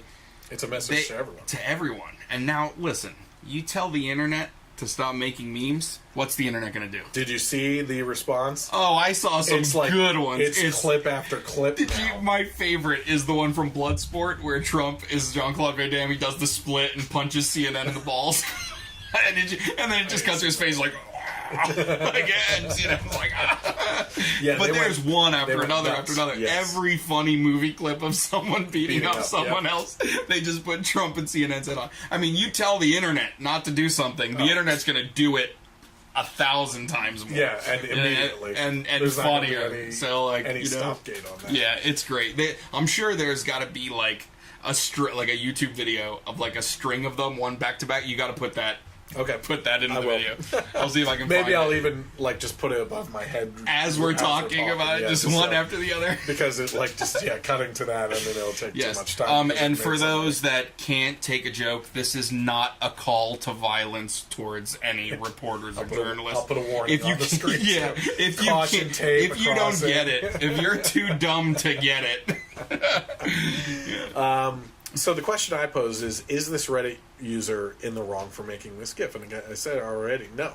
Would the reaction be the same by everyone if wrestlers had superimposed faces over them that showed any other famous opponents? Maybe the Jersey Shore people fighting with each other. Or singers like Christina Aguilera versus Britney Spears was the big battle over who was a better singer back in the day for us. Yeah. Just put them on mute. Or Chuck Norris versus anyone. You know what I mean? Like this, there wouldn't be this outrage because even the people that are criticizing this would be sharing it. Captain Kirk and Luke Skywalker. Yeah, exactly. Luke would win. So is it wrong for the president to retweet this? Well, this is where we start to go sideways. It's not exactly world leaderish of the president to tweet this kind of stuff, and he does, and it's immature. Yet, for CNN and any other news outlet to act like this is a shock story, because with CNN it's always breaking news. Everything's breaking news nowadays. That the president would dare to take on the media is outrageous. Every single hour of every single day, these news outlets are ripping into the president over menial things to use anything they can to attack him, and he is just expected to sit back and take it. Yep. You look like you wanted to say something. No, I was just listening. Oh, okay. You just keep looking at me. Listening intently. Yes. Yeah, this but is no, that's a little bit more. But that is 100% true. I mean, at what point is he is the president, and they talk about the dignity of the office and this and that and what you should and shouldn't do. But at what point, as a human being, are you supposed to like just take it? You know, when it's one thing after another, when your 10-year-old is involved, when your wife is involved, and and it's just, they're talking about things where there's no proof. Was it Rosie? I don't know if it was her. I forget exactly where it was, but it happened more than one occasion. Yeah, where he was brought up. 10-year-old. Yeah, so it's like that's the left right now. Yeah, for you. But seriously, it's just I hate to put that all on the left, but it's kind of like we always say about any group of people that there's no one standing up saying, "Hey guys, come on, I'm on your side, but knock the crap off because you're making the rest of us look bad." Where are those people? I don't see them. No. I literally have friends, which is a loose term with them right now, because it's like I don't trust them. Mm-hmm. There are people that have a good following that I know that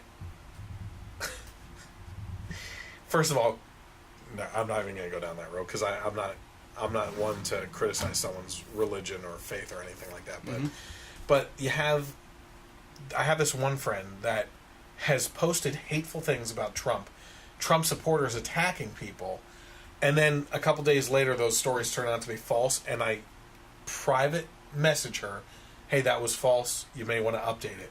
Nope, nothing. Yeah. Because they want their agenda known. Yeah. And it's sick. That's sick to me. I wish there was like a video that you could probably make like an hour long at this point, where it was just Michelle Obama saying, "When they go low, we go high," and then insert clip of the left doing something stupid, and when they go low, and then just repeat, "When they go low, we go high." Protesters rioting. When they go low, we go high. Making fun of Barron Trump. When they go low, we go high. Decapitated head. When they, and just one after the other, just showing like this is, this in is all the my hypocrisy. free time, I'll do that. Yeah, right. So here's what I said about President Trump having to sit back and take it. That's what they want him to do. Yeah, they want him to sit back and take it. Well, I know that's a lot different than the last 8 years, where the media was kissing Obama's rear end and willing to wipe it for him while completely ignoring huge stories like Benghazi, Operation Fast and Furious, and the multiple terrorist attacks on U.S. soil that he labeled workplace violence, or the fact that over the years of his administration, he publicly demonized law enforcement, which basically egged on Black Lives Matter and supporters to violence against them, including assassinations that continue to this day, including 5 officers in one day down in Dallas, Texas, which is what we talked about earlier. Maybe it's the fact that they aren't used to having a president with a backbone. Lord knows they have been used to a spineless one for 8 years now, one whose inactions and constantly moving of the red lines in the sand led to devastation in Syria, and now North Korea having nuclear arm capabilities that they flexed on the 4th of July as a message to the United States. President Obama was warned for years about North Korea's intentions, and he sat back, did nothing, kicked the can down the road, and waited for someone else to take control so he didn't have to step up and wear the big boy pants to make a decision on the matter. Mm-hmm. That's all there is to it. Yeah. Mm-hmm. Yeah, I mean, just the fact that, you got a child playing with grenades in North Korea, pretty much, That's what's happening, right? Yes. So the fact that he's launching these missiles, and it does just seem like it's a matter of time, right? They talked about how he just launched an ICBM. Yeah, it went like 400 miles. It could reach. No, it was over 1,000 miles. And it could reach Alaska. Yeah, and what they said was that he shot it straight up in the air. Where if they put it on a regular trajectory, it could get it's just a matter of time before L.A. or San Francisco or. And the sanctions were that China proposed or something, sanctions that North Korea should end their nuclear program. But they don't have a nuclear program. Yep. That's over with. They have nuclear arms now. Yep. So now they have nuclear arms, and they have ICBM missile launching technology that can get those nuclear warheads to the United States. Yep. And like I said about Obama being spineless, the only time he grew a spine was to attack his own citizens, the Tea Party members, the religious right, the people that don't like high taxes, people that are against his universal health care. Yep. He took more of a spine in attacking us with literally the IRS going after us and using them as a political arm to go after churches and organizations and Tea Party organizations than he put any effort into going after terrorists. Yes. Yeah, he got Bin Laden. Big whoop-de freaking dude. Any president would have done that. Jimmy Carter would have freaking done that. And he's a pushover. Yep. Yeah, and they always talk about Trump's attack against the news and the media and journalists. But there's plenty of video of, and we all know that Fox News has its own issues, and it's basically the extreme other side of what CNN is. But there's plenty of video of Obama going after Fox News. Fox News, and Rush there's Limbaugh, never Sean Hannity, Glenn Beck. There was never any outrage about this is an attack on the press, and that the press should be an institution for the country, and blah blah blah blah blah. No, it's They don't care. They don't care. Yep.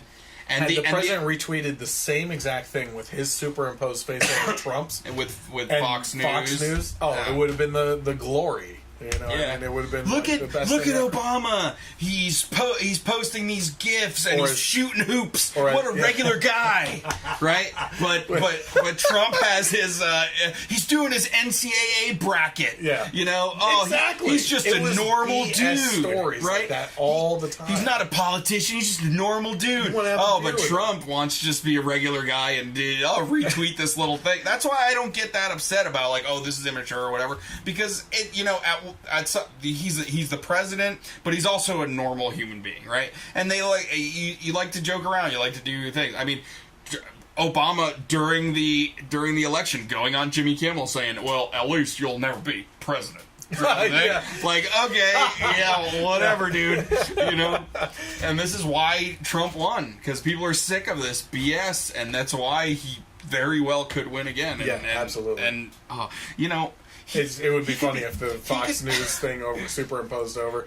As my one liberal friend always posts, he has swagger. Yeah. Actually, you know that liberal friend. But. Yeah, right. He said that when we went to.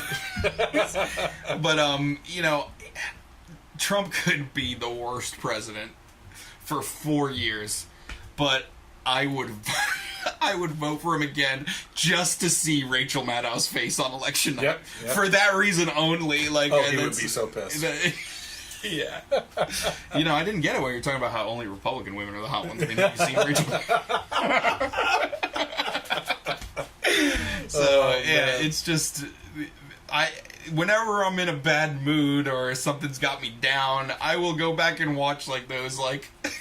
reactions to on election night, and it'll just make me happy. Oh my god, it's so great. So, as I mentioned earlier, you're supposed to forget about Kathy Griffin's beheading of the Donald Trump stunt, the Shakespeare play of Caesar showing the assassination of Trump. Yeah. Disgusting street art of Trump naked showing up everywhere and being beaten down. When they go low, we go high. People defacing his Hollywood star. When they go low, we go high. Protesters destroying property because he is president. When they go low, we go high. The media always blaming Tea Party people for violence that never pans out that way. You get the point.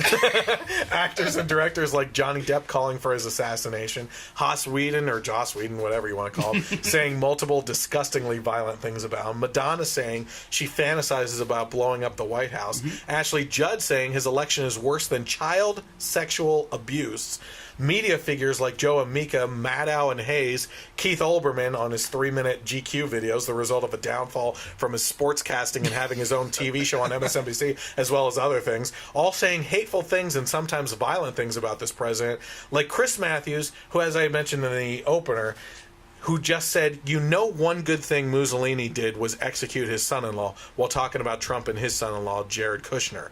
But keep telling yourselves that it is the right and Donald Trump that is pushing this angry rhetoric that leads to violence. It must be taking a toll on the party as of late, since it was their rhetoric that led to a progressive liberal Bernie Sanders supporter to go on a shooting spree in an attempt to assassinate 10% of the congressional GOP.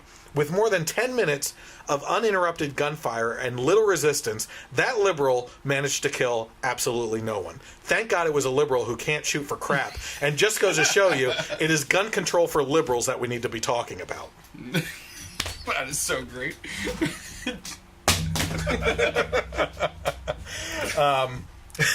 So... yeah. Thank goodness it was a liberal shooting. Oh, sorry, my God.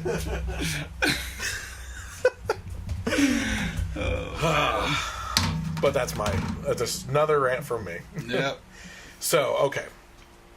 On a serious note here, this story has me infuriated. Mm-hmm.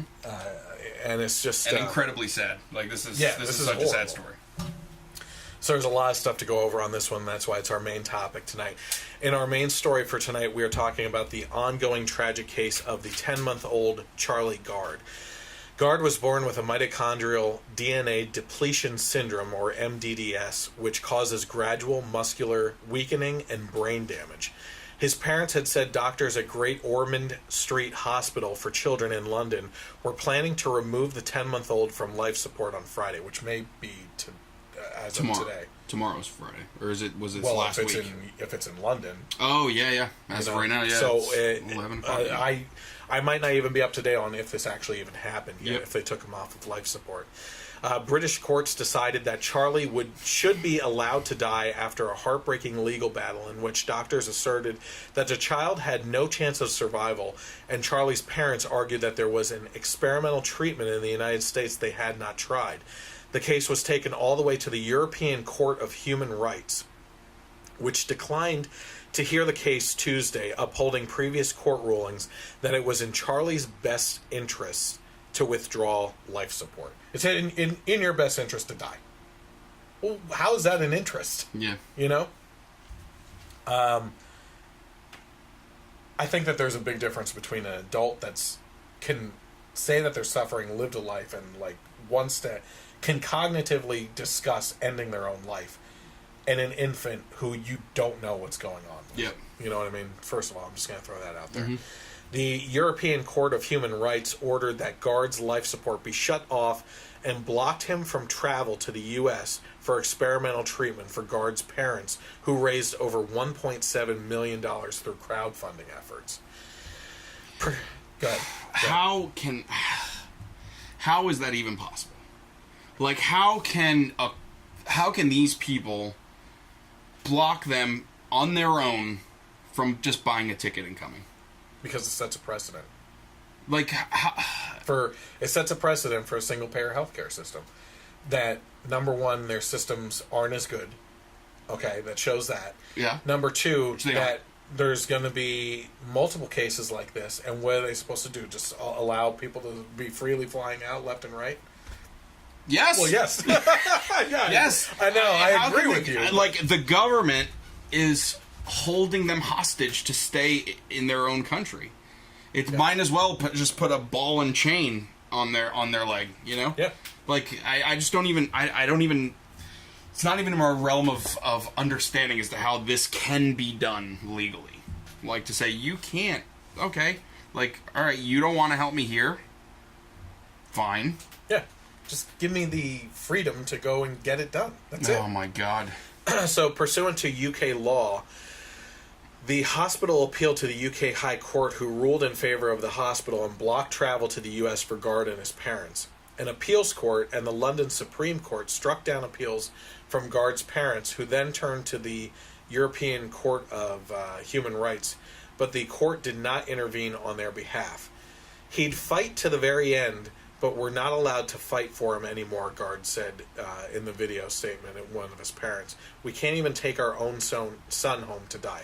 So this is a second equation to this whole, second part to this equation, which is not only are they not allowing him to seek treatment elsewhere, because if you listen to everyone that has criticisms of this from Europe and the Human Rights Council or whatever it is,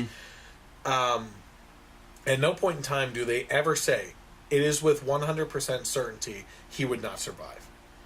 It is always, it's a low, statistically low percentage that he has a chance of survival. Well, as a parent, I'm going to chase that survival rate. Yeah. You know what I mean? But here's the second part to this equation is they can't even take him home for like a hospice type thing. You know what I mean? Like, allow him to die in their home instead of in a sterilized hospital that he's not used to. I mean, first of all, I get it. He's not. He's deaf. He's blind and everything right now. He probably won't know the difference. But come on, it's more for the family. Yeah, you know, at least let him leave the the place and the people that are condemning him to die. Yeah, seriously. Like, you know, I mean, if you had to stay there, and then on Friday, someone is going to pull the plug of life support, I would look squarely at that person before they did it and say, you are about to murder my son. Yeah, yeah. And I can't. You're the one doing this, and I can't be held responsible for what I'm about to do to you if you pull that plug. So this whole story reminded me loosely of the movie. Did you ever see the movie John Q with Denzel Washington? No. It's a really good movie. It's about a guy whose son has like a congenital heart defect and he needs a heart transplant, but based on their insurance, it doesn't. He basically he's being told that the insurance isn't going to cover it, that Medicaid and other kind of charitable things don't cover people that have insurance. So because he has insurance, even though it doesn't do this, they're not going to help either. Nobody's going to, like, they're basically just saying your son is going to die. So at that point, he takes the law into his own hands. He basically causes a hostage situation, basically demanding that, you know, his son gets put on a transplant list. Mm-hmm. I mean, I know it's a different kind of this situation, but at this point, if you're these parents, can you say that you wouldn't start to think like, all right, I'm packing a bag, I'm going to the hospital where they have my kid with a gun, and I'm saying I'm taking my kid, and I'm going to the airport. Yeah. Try and stop me. Yeah. Because at this point, you are basically saying, I don't care what happens to me. You know, I will do anything to save my child. Well, you're answering the last question I have on here. So we'll get to that, though. I know what I would do. Yeah. So on Sunday, Pope Benedict called for the parents to be allowed to treat their son until the end. The Vatican released a statement saying, the Holy Father is following with affection and emotion the situation of little Charlie Gard and expresses his closeness to his parents. He is praying for them in the hope that their desire to accompany and care for their own child until the end will be respected. The famous hospital of the Vatican is requesting that Charlie Gard be allowed to be transported there.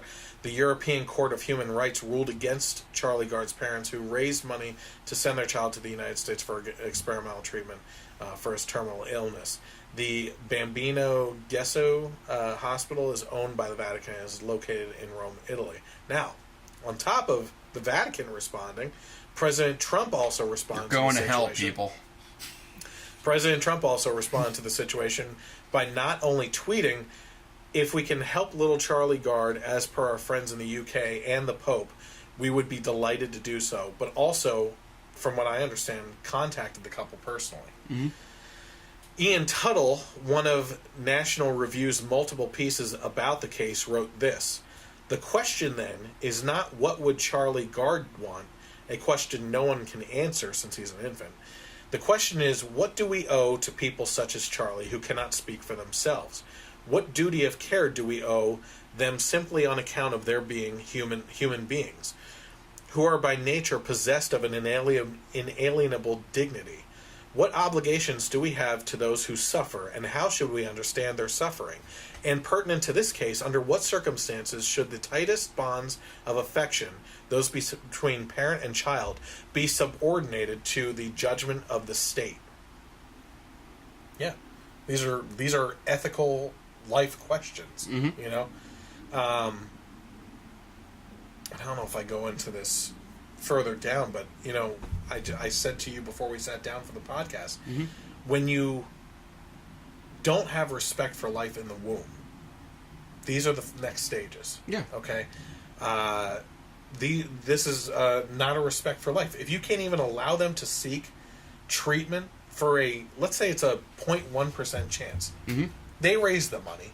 Your government's not paying for it anymore. You know, I mean, it's off your hands at this point. Yeah. Allow them to pursue something. Mm-hmm. You know, what the worst that happens is he dies. You're going to pull the plug on him anyway. You know, at least give mm-hmm. the parents a fighting chance. And then on top of that, you know, it was a couple years ago. There was an interview over in the UK somewhere, and I'll include the video. I forgot to put it on here, but there was a case where a woman was talking about well, if my child was disabled, I'd be the first one to be willing to and want to just put a pillow over the suffering child's face and smother it to death, to put it out of its misery. You're talking about your own kids that way. Like, this is a complete disrespect for human life, and what we get to when you can't even respect life in the womb as it being a baby. That you can't even label it as a baby. Unless, of course, it's Beyonce's babies in her belly, because then it's okay. Yeah, then it's the cover of every magazine there is. It's picking and choosing. Yeah. It's disgusting. In an article on Slate.com entitled "The Right is Turning the Charlie Gard Tragedy into a Case Against Single-Payer Healthcare," it's the opposite. No.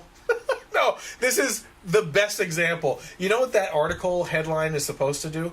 It's supposed to battle the idea and make people feel better about that it's not. Yeah. But it is. This is a totally classic example of what single-payer healthcare does to you. Yeah. I've said it before. I've talked about articles out of the UK with people having to pull their own teeth because they can't get in to see a dentist, using super glue to fill in their cavities and stuff. In Canada, you have to wait 6 months before to make an appointment to get a biopsy done, to find out if you have cancer, at which point most people probably die. Yeah, I mean, the whole thing with a lot of different forms of cancer is finding it early can make all the difference. Yeah. And you're saying you got to wait 6 months? Yeah. Yeah. It's crazy. Yeah. So, no, I mean, they're basically picking and choosing who gets treatment based on whatever kind of BS priority system that they put in place.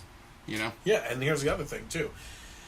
This is back when McCain was running and Sarah Palin was his running mate. The big thing that the left went after her on was death panels. Okay? Let me get this right.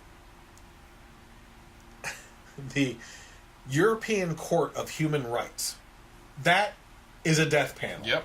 That there is no other way to talk about it. If they are denying him to keep on living and denying him passport to go seek treatment, they are issuing a death sentence. Yeah. That is a death panel. And this writer of this article wants you to believe that the right is turning this into a case against single-payer healthcare because we're in the midst of a healthcare battle right now. No. This is the right valuing a human life. Yeah. And actually putting some worth to it. You know? And the fact that there's anyone that can argue against this is sickening. Yeah, even take out the let's say you don't even know what the healthcare system is in the UK. Let's say you don't know all of that kind of baggage that comes along with the story. I'm sure if you asked 100 Democrats, citizens, hey, there's this kid who is sick, the parents raised money, they want to bring him because there is experimental treatment here that might be able to save his life, but there's a court saying, no, you can't take him. What do you think about that? Yeah. I'm sure everyone would say that's wrong. Yeah. That's messed up, you know? And it's just... I don't know. And it's, I don't have that much faith anymore. Yeah, in people. Yeah, well, because I read that I effing love science site, and I'm sure they would use science to say no, this kid, it's a drain on society. It's a drain on resources that can be put towards people that can actually survive. Yeah, again, that's the priority list of the priority system of a single payer healthcare. Yep. I think I talked to you about it before, which is the valuing of people between the ages of 20 and 40. Yep. That people before 20 didn't live that much of a life anyway, so who cares? We'll use their organs for people in the 20s to 40s. Yeah. Or the people over 40 that lived a great life, and they've already, give those organs to someone in their 20s and 30s that can use them now. That's what death panels are. I mean, this is disgusting. Yeah. And, I feel like there are a lot of, especially, millennial, liberals that are my life is just controlled by, old white men. Do you want those same people controlling your healthcare? Yeah, seriously. I mean, this all sounds great and free and everything until you're the one that's told, you can't get treatment because you don't matter as much as this other person over here. So, sorry. Yeah. They can never put themselves in other people's shoes. No. Because they think they're on a pedestal. They think they're better, so they can't see themselves. No, I think that they're fighting for. They think that they're fighting for the overall good and the life and value of life for everybody, but they don't realize the consequences that are inherent in a single payer system, which is that the outer edges are problems in the system, and used for bad things. It's just not good. So the writer of this article about the right is turning the Charlie Gard tragedy into a case against single-payer healthcare, the writer Ruth Graham seems to even have a major confliction herself on the issue, fluctuating back and forth that the right's argument has a lot of merit, but trying to somehow swing the decision or the discussion back to President Trump's healthcare policies. So in essence, she's trying to say that we're trying to make this about Trump's healthcare plan, but really she is. Yeah.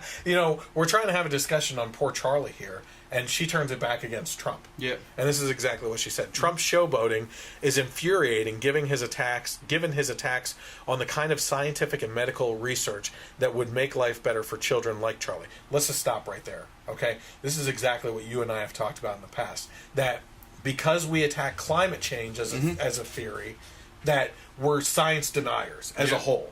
We just got done talking about the awesomeness of looking into space and the deep sea life here and everything. That we love science. Yep. But we have some disagreements. But if you have any disagreements with the scientific community, all of a sudden you're anti-science and you're just some religious zealot or something like that. That's exactly what she's trying to make out here, right? His proposed budget would slash funding for the National Institute of Health by $5.8 billion. It would also cut Medicaid, which covers 39% of American children, by $800 billion. The Senate's version of the health care bill makes other devastating cuts to the program. Meanwhile, the U.S. infant mortality rate is already significantly higher than the rates in Europe and other developed parts of the world. Again, she's pulling out things left and right here. The falsehood in this is a repeal would not cause thousands to die. Everyone has always had access to health care, and this is a scare tactic by the left for all this writer is talking about, scare tactics on the right. It's we just talked about it last week, which is they are saying that 23 million people would lose their health care, I think it was, if there's a repeal of Obamacare, but of those 23 million, you just want people to die. But the fact of the matter is that over 90% of those people likely don't want health insurance because they're young enough. They're the invincibles, is what they call it, I think, which is they feel like they don't need health insurance because they're young, they have great health, and they'd rather pick up insurance later on in life. And they don't want to have to pay for something that they don't want.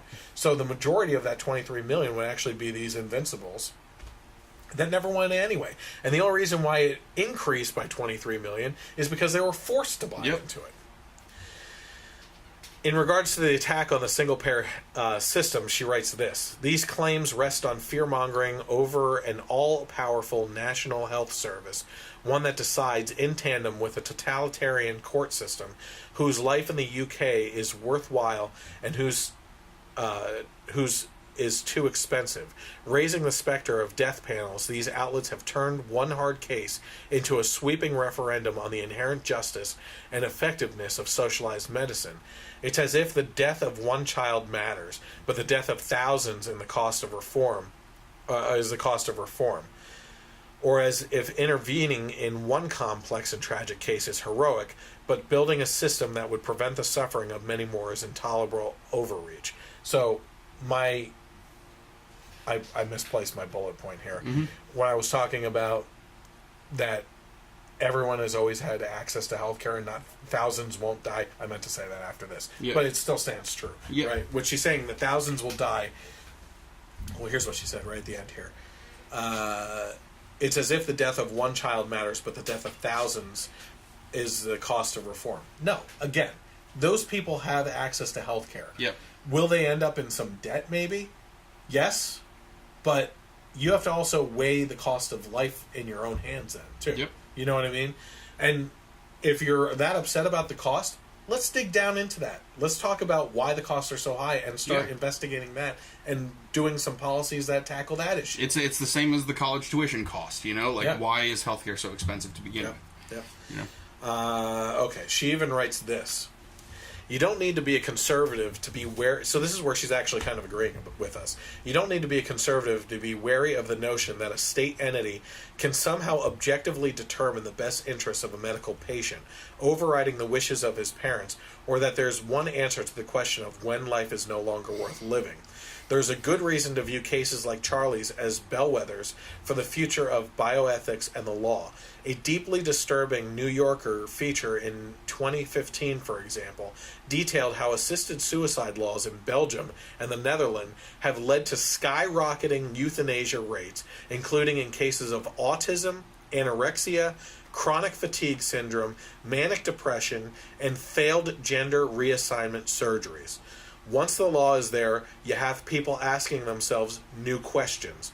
One Belgium scholar told the New Yorker writer, which was Rachel Aviv, do I really have quality of life? Am I not a burden on others? That's pretty crazy. I want to look up that article because they're saying, listen to some of these things. Cases of autism, anorexia, chronic fatigue syndrome. You have manic depression and so failed gender reassignment surgeries. That's a well-known fact, is that whether or not transgender people get surgeries, the suicide rate amongst transgenders is over 50%. Yeah, and that's horrific. Yeah, I mean, that's really sad.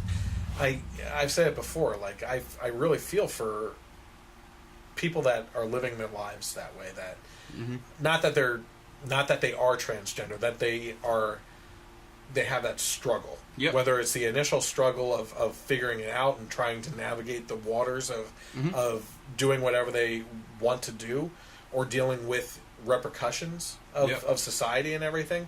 It's a hard thing. You look at Caitlyn Jenner, and it's like, you know, it's constant breaking down. And even she, you know, has come out as a Republican and catches crap all over again for that then and everything, you know? Well, that goes towards the whole thing of, like, if you're black and a Republican, there's something wrong with you. If you're gay and a Republican, there's something wrong with you. You're not following the rules that we have set forth for you. There's a guideline. So what's there's a book wrong of rules with here. Yeah. So, I mean, that's where that all falls into. And then, but I find that fascinating. I mean, we're talking about things that assisted suicides for autism, anorexia, chronic fatigue syndrome. I mean, I'm just repeating these over and over in my mind. It's like, like they said, it starts with you start going down this road, and now you have people asking new questions that they weren't thinking of before because it has become law. Yeah. Right. Assisted suicide is now law. Well, you know, geez, you know, I just I'm feeling this way, and now I feel like I'm a burden on society. Yeah. You know, and I can't do it myself. Yeah. So maybe I'll just have someone else help me. Well, it's not even just that. It's, you know, when you go into, like, the depression and the failed gender reassignments, I mean, these are people that in a society like ours where assisted suicide is not legal, they have suicidal thoughts to begin with. Yes. Once you make it legal, then it rationalizes those thoughts in their head, you know, like saying, well, this is okay. I mean, this is, you know, it's not even something that I really have to, like, think a lot about because it's legal, you know, other people do it, you know, and so it's an acceptable thing for me to carry out. Yep. You know, so you're just putting How that can extra... suicide be that bad if there's laws that help you do it? Yeah. Yeah, so they're taking a suicidal thought, a seed in their mind, and kind of pushing them towards it. Yeah, watering it, like you said. Yeah. So it's pretty sad, you know. And then you have people that probably don't even have suicidal thoughts to begin with. Now do. In the case that now do. Yes. Chronic fatigue, autism. You know, it's I'm so tired all the time. Anorexia. Yeah. Not to say that all of those people don't have any suicidal thoughts to begin with, but it's not. I wouldn't think it's as prevalent as depression and you know. Yep. All that other stuff. So another amazing aspect to this story is apparently Twitter is blocking a Support Charlie Gard account. Did you hear about this? Mm-mm. So they are constantly trying to circumvent that. And I'll repeat this. Twitter is blocking a Charlie Gard account to show support for him. Mm-hmm. This is Twitter, who, even after multiple complaints from people, allows ISIS and what is the other one? Muslim Brotherhood to continue with their accounts with terroristic, like, recruitment stuff. Mm-hmm. You know, but you can't show support for a terminally ill 10-month-old child? Yeah. Like, what the F is up with you, Twitter? Seriously, that's really screwed up. Yeah. I can't believe that. That's unbelievable. Yeah, I mean, it's you know, you have a lot of these Silicon Valley companies, the Googles and the YouTubes and everything, like blocking conservative messages. And, you know, we talked about it last week with, what was the story? Where, you know, John Oliver, Seth Meyers, all these videos are, it was about... they're pushed to the top. Yeah, they're trending, you know, is all pushed to the top. Oh, it was about the Republican healthcare bill being written behind closed doors. Yes. But when Obamacare was done the same thing, if you want to see videos of Republicans complaining about that, I mean, it's like buried. You don't see any of that stuff. So, I mean, it's the same kind of thing. You know, they're picking and choosing what is banned, what is blocked, what can't be talked about in order to just kind of push their own agenda. Yeah. Because to them, agenda is more important than truth. Yes. Unlike opposite. or your podcast that I'm a guest on. We might set up a studio at his house. We'll see. I actually thought about that today, just because of the drive. Yeah. I'm like, man, I just want to put something else. You can come to my house every once in a while. So, as I said before, no one has said that there's a 100% chance of failure for these treatments that they're seeking. As a matter of fact, most are saying that there's a slight chance. Don't parents have the right to fight for that slight chance? When has a slight chance ever been looked at as unworthy of trying? Now, this is a slight comparison to the whole situation. But this is it. The clock has seconds left on it. Your football team is down by 6 points, and you're 80 yards away from the end zone on 4th down. I'll be damned if you tell me I don't have the right to call for a Hail Mary as a coach. And you're going to tell me that Roger Goodell is the one that gets to make the call? Because that's what's happening. You're forcing parents to give up their right to decisions for the well-being of their family and give it to an overarching authority that has no stake in the decision. Yep. It's sickening. Yeah, it really is. I mean, I find it fascinating that people would actually argue against this case, which is typically those on the left, the same people who, if there was an endangered species of animal that had to be moved to a certain region to survive, they would fight in the streets to save these animals. Well, I can guarantee you that these parents of Charlie Gard care a hell of a lot more for Charlie than anyone would ever care for an animal. Ever. And I doubled down on that. So he answered the question earlier, what would you do as a parent to save your child? He said, whatever it takes. Yep. I agree with you. Whatever it freaking takes. Yep. You know, the first thing, worst case scenario, this falls apart for this family, and I don't know where it stands right now. Yep. And this kid is sentenced to death. Let's just put it this way. This Charlie is murdered by the government. Okay? That's what I'm going to say. I'm going to put it squarely on their shoulders. Because if you don't allow that option to seek treatment elsewhere when you don't even have to pay for it, you are the one responsible for that death. Especially when you have those other places saying, we'll take help them. You. Yes. You got the Vatican saying, we'll take them. You got the U.S. saying there are experimental treatments we could try. And you're saying no? I mean, and you think about the parents and how, if he passes away, how do you go on, right? It's one thing... Well, that's what I was getting to here. Yeah. It's one thing to know that you tried everything you could. Yeah. It's another thing to have someone else tell you that you can't do anything else when you know there are other things you could try. Yeah. So, how do you, after all this ends, however it's going to end, how do you go on living? Well, that was going to be my question, which is, if that happens and this government murders this kid, the first thing I do as the parents is renounce my citizenship and get the F out of there. Yep. Because who would want to live under that system? Yep. That's the first thing I would do. And then I would pursue legal action from outside the country. Yep. And it's just ridiculous. Anything else? What would you do if your country did this to you? I mean, I mean, I don't know. I don't know. Yeah. You're in a part. I mean, there's all these things going through my head. Yes, Part of me is saying kill myself. Another part, because how do I go on?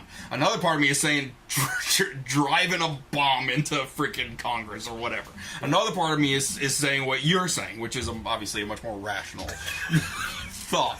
That's funny. And I'm glad you say that because not many people see me as a rational person. So I don't. In case I can't assume what you're thinking, I don't advocate driving a bomb into Congress. I'm not like Madonna, you know. But I'm just asking, like, all these things, like, you don't know. To have these people telling you that you can't even try for your child. I mean, I don't know. I don't know what to do. Well, know? I ended it with this. We just celebrated Independence Day on July 4th this week.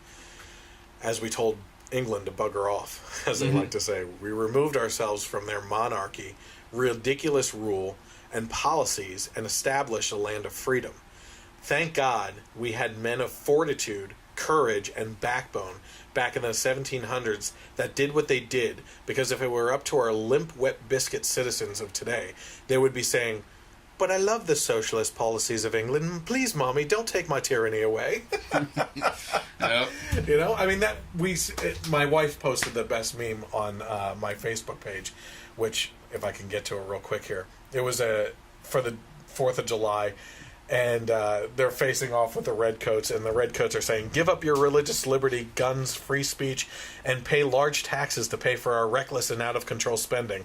And they said, the Americans are saying, "No, thank you. However, generations from now, some of our own citizens will seek to carry out your vision. Ironically, they will call themselves progressives." Yeah. You know, I've wanted to say this a couple of times, and I just never got a chance to, but I kind of hate that they hijacked the word progressives. Progress. Progress is a good thing, you know? Yeah. And they've hijacked it. And we're the enemies of progress. Yeah, we're the enemies of progress. You know, I mean, I hate that. I hate that term. I just want them to go back to being stinking bleeding heart liberals. Yeah, and Dave Rubin has a great point. They're actually the regressives. Regressive left. Yep. There are a lot of people out there. Dave Rubin just happening to be a gay liberal, you know, to be one of them. Yeah, the classic liberal. Classic liberal. Yeah. You know, but there are a lot of people that use the term regressive left, which is a lot more accurate. And he had that coming to, moment this past year. Mm-hmm. He was getting into it and then just started seeing things falling apart on the left and was like, "No, this is." You're doing exactly what you have preached against for years. Yeah. You're regressing. Mm-hmm. And that's why he came up with that.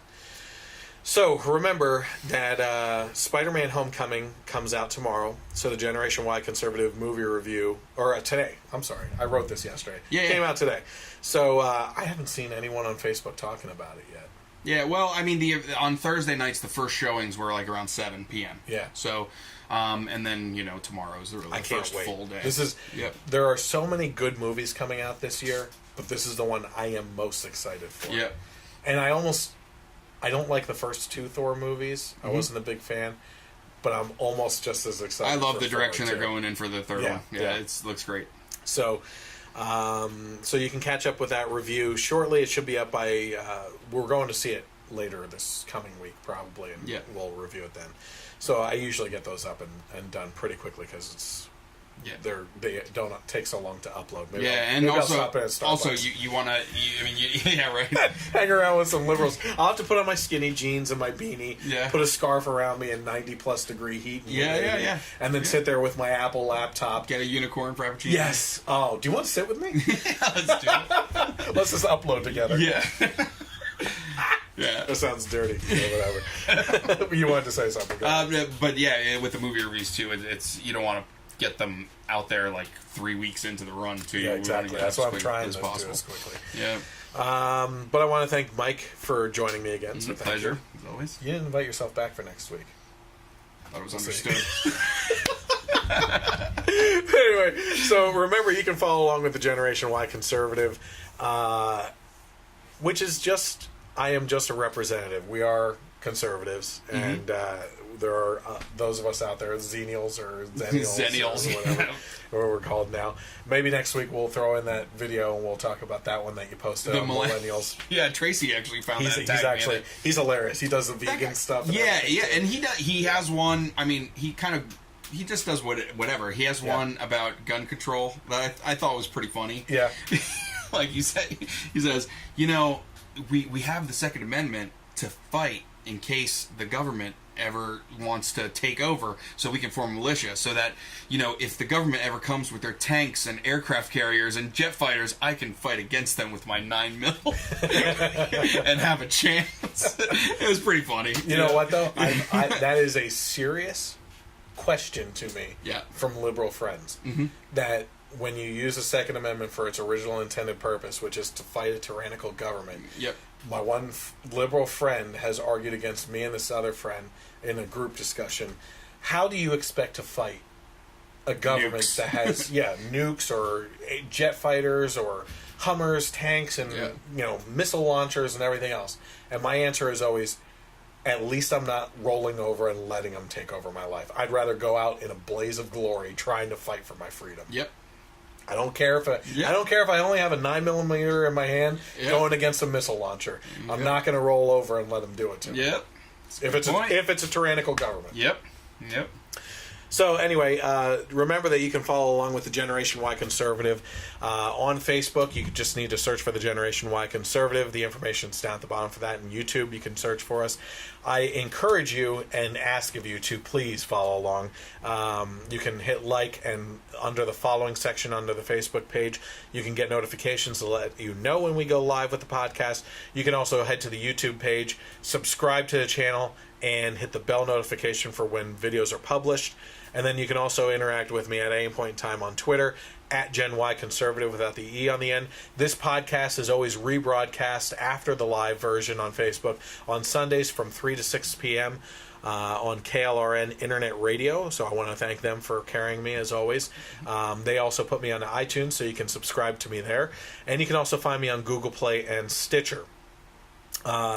Biggest thing I ask of you is, whether you agree with me or not, get involved in the conversation, whether it's in the comments section under the videos, on Twitter, or on the comments on the YouTube page, and share with your friends and family, especially those that are like-minded individuals that you know would like something extra to listen to.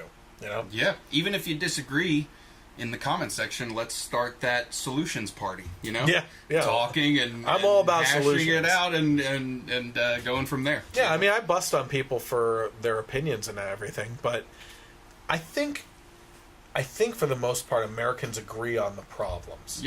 Right? It's just that we are conflicted with solutions on how to resolve those things. Well, let's talk about that. Tell me what your solution is. I'll tell you what my solution is, and then we'll talk about where it intersects and where we can work together on things. Kind of like Mark Duplass, that actor from The League that was on the show. Thank God for him. Yeah, he's a liberal, and he was on Steven Crowder's show, and Crowder was even kind of trying to dig him into like, oh, well, you don't believe this, you don't believe that, and he said, listen, I'm not here to talk about the things we disagree on. I'm here to find the things we agree on and build on that, to kind of bring us together instead of just pushing us apart, which is awesome. So. He actually said too, in regards to that, he's a great actor, by the way. He's funny. The League is one of my favorite comedies ever. The Shiva. Oh my, Shiva comedies. Oh my God, and the Sanko. That's what I thought of when you talked about that. Shiva, I thought of Shiva comedies. Oh my God, but he said, you know, back in the election time, I was saying the most vile, hateful things about Trump. And then one day I just sat back and said, why am I saying this stuff? Like, why am I becoming what I don't like? And what does it accomplish? Exactly. You know? And he started looking into solutions. So it was really cool. Again, I want to thank you guys for tuning in. I just want to say, I don't know, like I said right now, where the situation lies with Charlie, but pray for Charlie and his family. Pray for our country and their country. Pray for all of our leadership on both sides. Have a great night, and God bless America. Hi everyone, I want to thank you for watching this video. If you're interested in more content from the Generation Y Conservative, you can click on the most recent over here. Also, I encourage you to click on the subscribe button down here and let your friends know by sharing this channel. While you're there, I also encourage you to click on the little bell notification so that you can be notified when content is published, whether it's the Generation Y Conservative podcast or more recently, our movie reviews, which are a lot of fun. We'll catch you next time on the Generation Y Conservative.